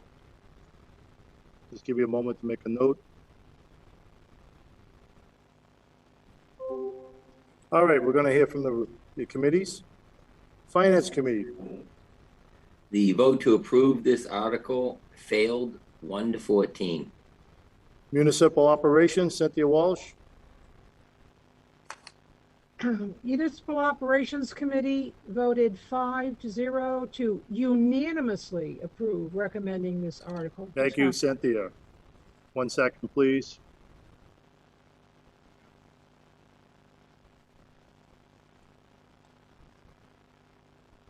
Okay, as I do see your hand, I'll call on you right after we have the presentation. Dr. Grimm? You're muted. Yes, so this is a request for another trash truck. As you know, we requested one last spring, I believe. There is a huge delay on getting these. Our fleet is very old. Mr. Fitzgerald is on. He can talk to you about that. We have trucks that are as old as 25 years old. They take a long time to get in. We held on ordering in prior town meetings because of COVID, and I was very restrictive with my staff on what we could put on for capital with the uncertainty we were facing. Right now, in weighing our debt and what is falling off and what we are willing to move on, we looked at that, but we also know that we have the free cash. Again, there's some turn back money to use toward this, and we will be doing that. There was some concern over whether the free cash was certified or not certified. Mr. Rowe can certainly confirm that we have this money available to us. Again, our fleet is aging. One of the things we don't want to do is buy them all in 1 year. We are trying to stagger it, but in this case, because the first one is so delayed and it appears that we will have delays for a little while now, we do want to at least get 2 of them going. If Mr. Fitzgerald has anything he'd like to add, I would like to yield the rest of my time to him. Thank you, Dr. Grimm. Through you, the moderator. Tom Fitzgerald, Public Works Director. Currently, we used 8 trucks to provide the trash service we provide for the town. 2 of those vehicles are from the 90s. One's 25 years old and one's 28 years old. The trucks, the newer vehicles don't last as long as the older ones do. And like Dr. Grimm said, we are experiencing the same supply chain issues with vehicles that other industries are. The truck that we put on order last spring, we're not going to see that until the 2nd or 3rd quarter of next year at best. So we are doing this out of a necessity and also planning for the future. Thank you.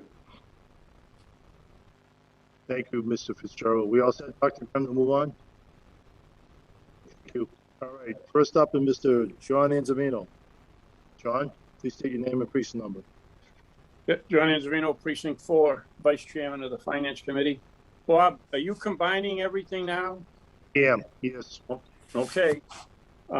So my first question would be, since this free cash, I'm sure they're talking is the one that we just received notice on November 17th.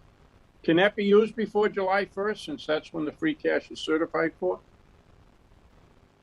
Anybody can answer that for us? Go to Mr. Rowe. Bill Rowe?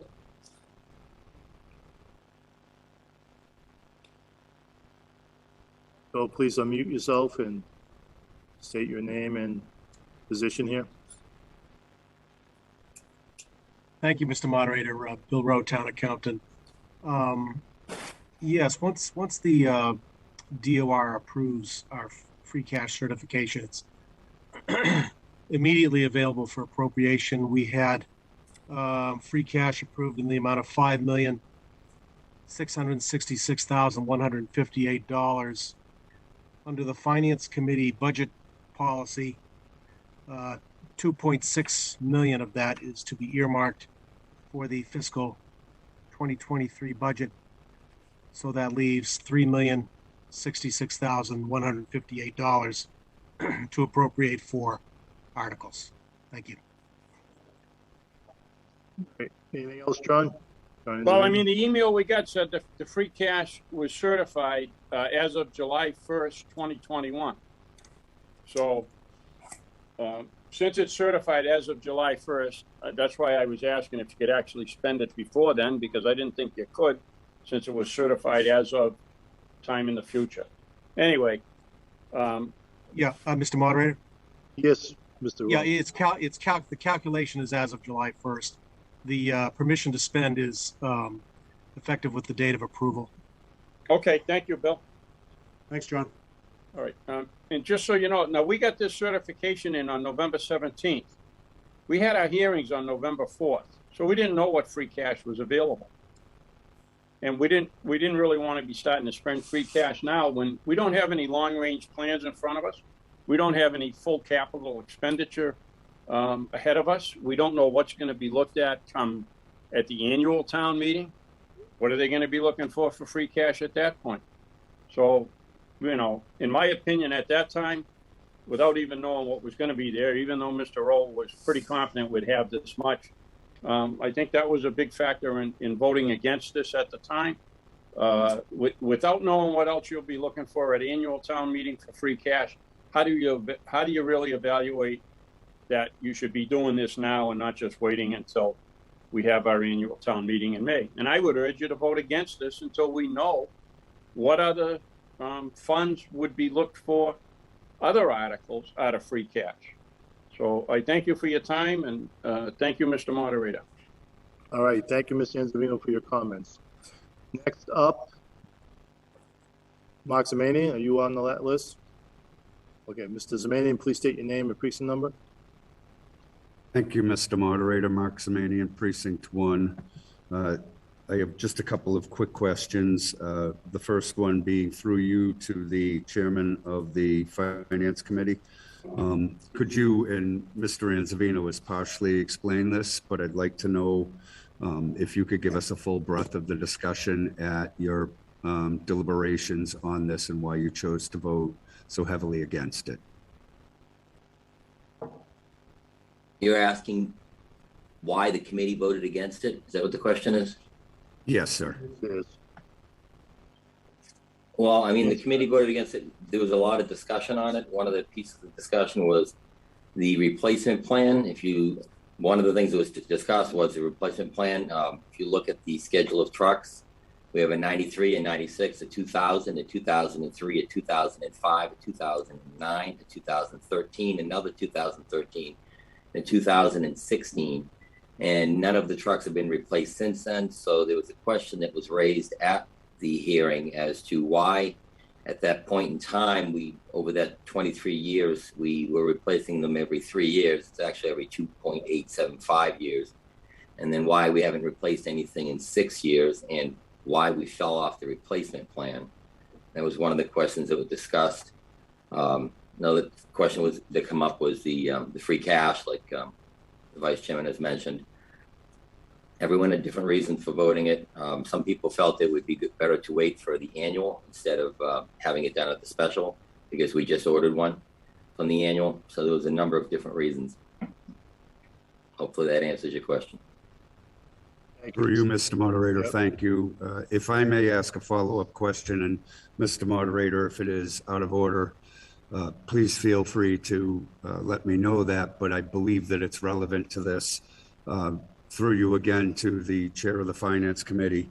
Mr. Rowe tonight has laid out some expenditures for the free cash. I know that we pulled $1 million out of free cash during the pandemic. And I ask this question because if we're going to be putting that money back into stabilization, or that's FinCom's intent, then that may affect my vote. Is your intent to replace that $1 million? We have not publicly discussed or voted on that, and that would be discussed at a public meeting. Thank you so much, Mr. Chairman. And through you, Mr. Moderator, just one more question. Okay, last question. Yes, for Mr. Fitzgerald, through you, of course. Has the first trash truck been paid for yet?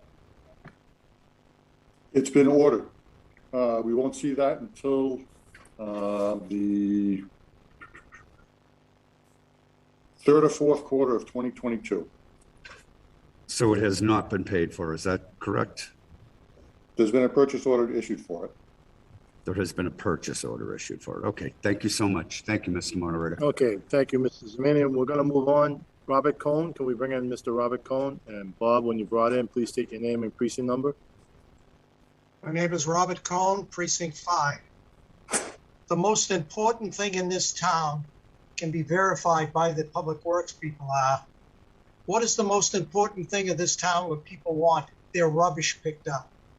Recently, one of the trucks has a cracked frame. They had to take it off the road because they couldn't ride it anymore. We used to do it every 3 years. And we buy the best with Mack. But again, trucks from older to now don't last. If you want to continue having rubbish pickup, which I think they do a great, great job of doing this, and we control our rubbish, or the Public Works control the rubbish, we have a problem here of taking a year and a half, maybe two to get a truck. We have free cash and we have an aging fleet, not many left, a couple more trucks go down, we won't have rubbish. And I'd like to have the Public Works Director at least confirm that our trucks are in pretty bad shape. And we need to replace them now, not wait to an annual town meeting. You all set, Mr. Cohn? No, I want the Public Works Director to answer my question. I'm We have an sorry. aging fleet. How many trucks do we have spare if we have any?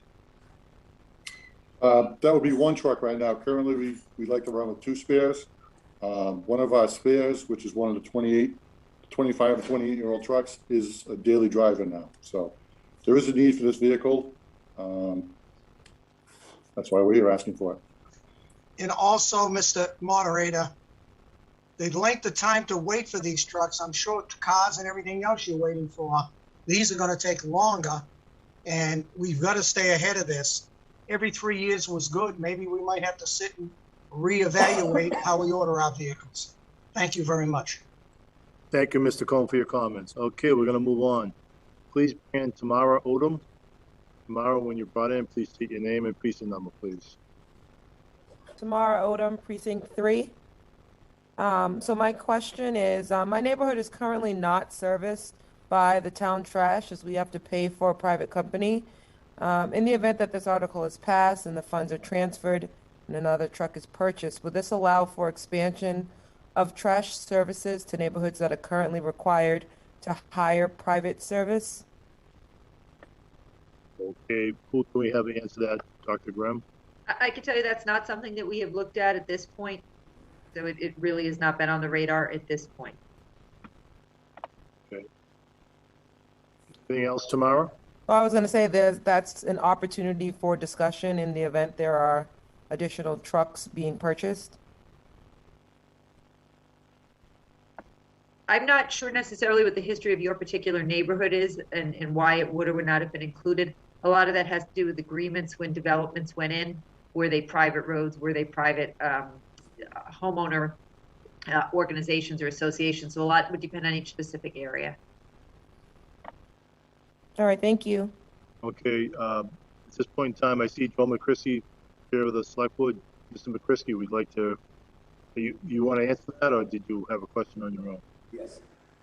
No, Mr. Moderator, I think the town manager did answer that. We've dealt with this issue many times on the Select Board, then the Board of Selectmen, and because most of these properties that are in question are private property, the public doesn't have that right to access, and much of the roadways haven't been built to town specification, actually prohibits the town from providing services in those projects. I'm not sure if this one in question is one of those, but the town manager, I agree with her, and this is something that basically the town's hands are tied to a point. Okay, thank you, Mr. McCrisky. Are you all set, Tamara? Okay, I think she's all set. We're going to move along. Next, oh, Bill Rowe, I see your hand raised. Bill, Mr. Rowe, unmute yourself. Thank you, Mr. Moderator. Previous speaker mentioned, asked about replenishing the $959,051 that we used out of stabilization to fund the fiscal 21 budget. I just wanted to remind the members that we did deposit vote to deposit $500,000 at the end of fiscal 20 and $695,000 in fiscal 21 into the stabilization fund. Thank you. Thank you, Mr. Rowe. Moving along here, next up is Reggie Nunnally. Mr. Nunnally, let's bring in Mr. Nunnally. Reggie, when you're brought in, please state your name and precinct number.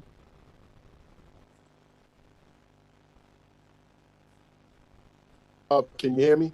Yes, I can. Go ahead, sir. Can you hear me? Yes, Reggie, yes, I do. Name and precinct number? My concern is that because we've already ordered one truck, that that purchase go through. I would prefer to wait for the annual meeting to determine whether or not we should order an additional truck, or do we order 2 additional trucks? But I think that we need the time to evaluate that at the annual meeting. Anything else, Mr. Nunnally? Can you hear me? Yes, I. Do you have a question, or you just making a statement there? Well, my comment was that I agree. Basically, I agree with the finance committee that we should wait, let the order go through for the one truck that we purchased, and for any additional trucks, wait until the annual town meeting in May. Thank you very much for your comments, sir. Appreciate them.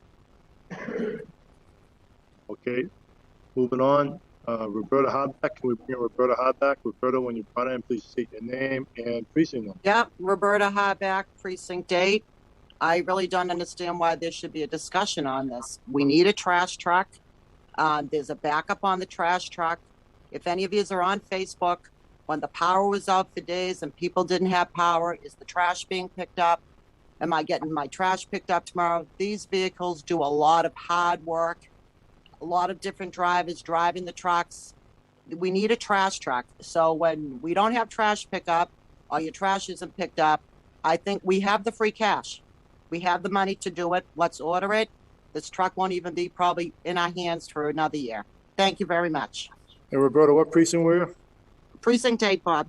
All right, thank you, Roberta. Thank you for your comments. Moving along, Vaughn Anokian. Vaughn, please state your name and precinct number. Yeah, Mr. Moderator, I had my hand up to speak earlier, but then I answered some questions. But essentially, I was going to speak against this article, Vaughn Anokian Precinct 4. And I was just going to state that, like I said, we just ordered one of these trucks recently. We don't even have that one in. So just order another one right away. Maybe we should just wait till the annual. And the other reason is because we need the trucks because we stopped the replacement plan on this. And we've not heard anywhere that the replacement plan is actually in place. We do not have a capital equipment replacement plan for that department. So that's why I'm voting no on this, and I would advise town meeting to do the same. Thank you very much, Mr. Chairman, or Mr. Moderator. Okay, thank you, Mr. Anokian. Next up is Richard Fitzgerald. Rich, when you brought in, actually you're here presently. I'm here. I'm having a tough time running out of time. I'm here. Precinct number, please. I'm still awake, too. Oh, good.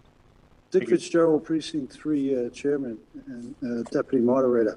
I'm not going to approach this from a finance side. I'm going to approach it from my industry side. The Superintendent of Public Works would not be bringing an article forward if he didn't inspect and have the need for a vehicle that's very, very tired.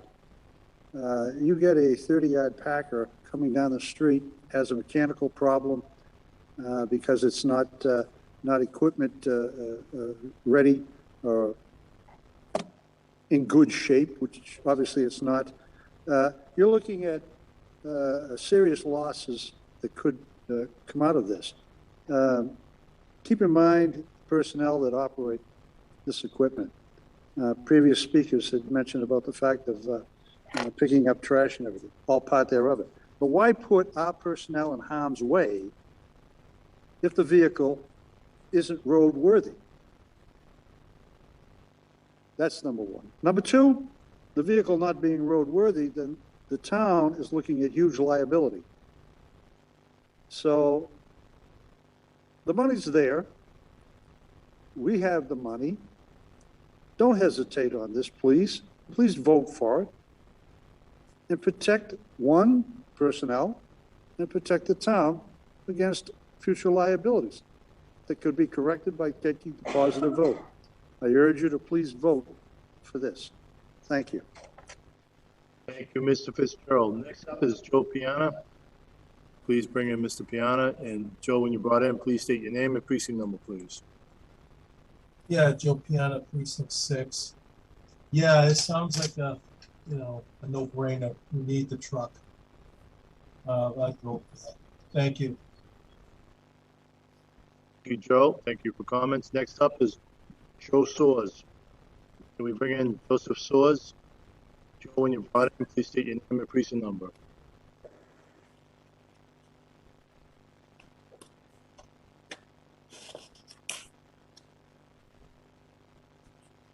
Oh, unmute yourself. Joe Soers, unmute yourself, please. There you go, Joe. Ed. Joe Soers, Precinct 2. I agree with Mr. Cohen and Ms. Hashberger to purchase the truck. The lead time is too long. Thank you. Thank you, Joe. Next up is Cynthia Walsh. Mr. Moderator, let me assure the public that I can spell my first name as well as my last. Someone's playing with my name. I move the previous question. Second. Question's been moved by Cynthia Walsh, seconded by Stephanie Carrara. All right, this requires a 2/3 vote to cut off debate. All right, so let me move my chair a bit here. Let me get settled here. All right, clear the hands. Clear the hands, please. Once the hands are cleared. Okay, I see no more hands up. All those in favor of cutting off debate, please raise your hand now.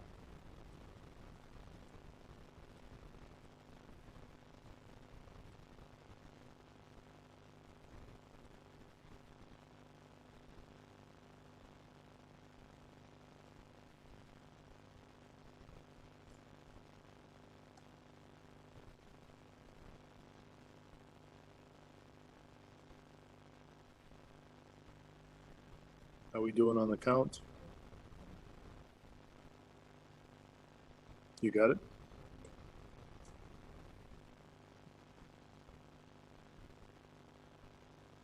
Okay. All right, we have the count on that. Please lower the hands, please.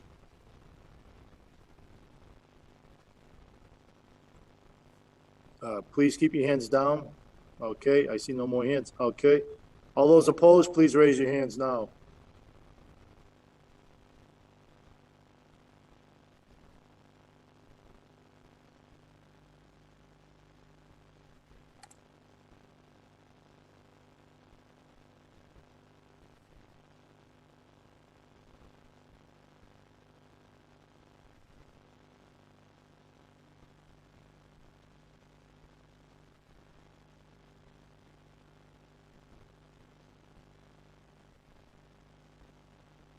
Let's clear the hands. Clear the hands. Clear the hands. Clear the hands. Please put your hands down. Just wait, wait, wait. Okay, all those abstain, please raise your hand.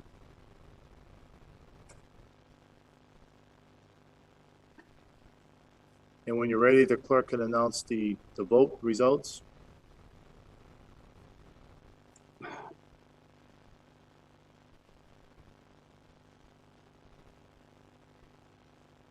Thank you, Mr. Moderator.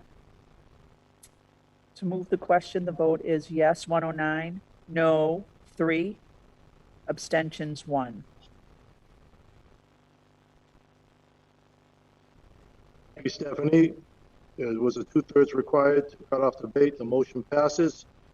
Yes, 109, no, 3, abstentions, 1. I declare that a vote. The debate is now cut off. Now we move to the motion on the screen. Graham, did you want to provide a quick summary, or are we okay? No, I think we're okay. Thank you very much. Appreciate it. Let's move to the vote. Can we put up the poll? And this is a simple majority because there's no borrowing here. Simple majority. Poll is before you. Article 6, trash packer. All those people, please vote accordingly. Yes or no, abstention. 25 seconds.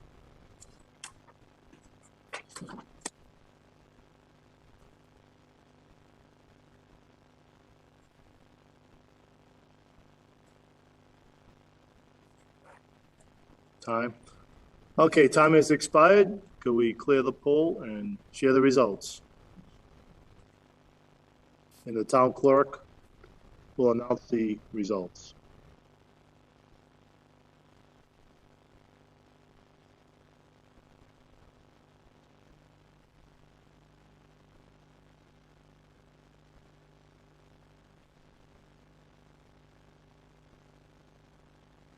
Just a moment, please. Thank you, Mr. Moderator. The vote is yes, 80, no, 35, 1 abstention. Thank you, Stephanie. Motion passes by a simple majority. Yes, 80, no, 35, abstentions 1. I declare that a vote. All right. The time now is, I'll check my official time here, 10:33 p.m. Motion to adjourn for the evening and reconvene on Monday, the 13th of December. At 7 o'clock. Thank you, Lou. Motion made by Lou Gito to adjourn and to convene Monday, December 13th at 7 p.m. by. Second. Okay, let me just say by Zoom webinar. Seconded by George Stalinsky. And before I take the vote, this is just a simple majority, and I know it's good. We'll take the vote, and I just want you to stay on for a couple of minutes so we get a little directions from the IT department. All right. So all those, can we get a poll up? Just to adjourn. Just something quick to adjourn. If not, I can do a raised hand.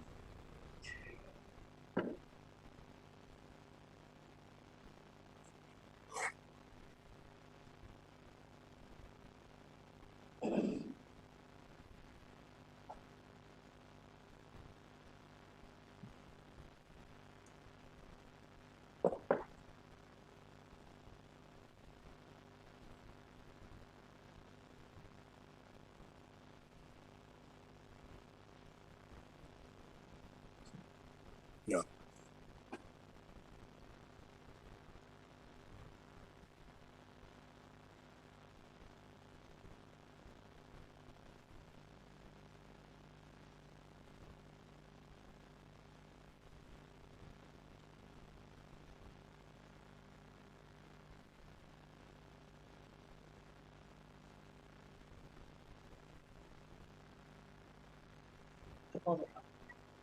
Okay, we can never on a poll. We cannot submit the poll forward. All those in favor to adjourn for the evening and come back on Monday, December 13th by Zoom webinar, please raise your hand now, and the town clerk will take the count.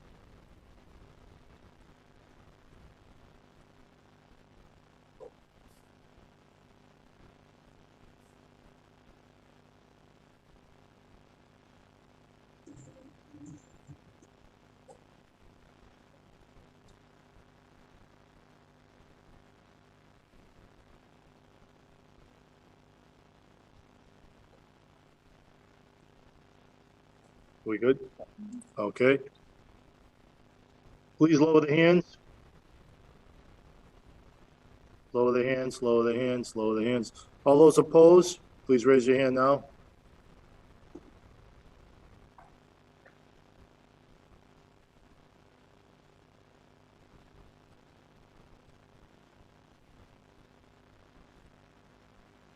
We good? Okay, lower the hands. No, we'll just take this. All those who abstain, please raise your hand. And town clerk, when she's ready, can announce the poll, the voting results. Thank you, Mr. Moderator. The vote is yes, 97, no, 4, 0 abstentions. Motion to adjourn passes. Yes, 97, no, 4, 0 abstentions. Meeting is now adjourned. Can we just get a quick direction from the IT department? Hi, everybody. I just wanted to quickly say You will not need to register again for Monday. So have a good weekend. Good night. Bye-bye. Thank you all for participating this evening. Have a good evening.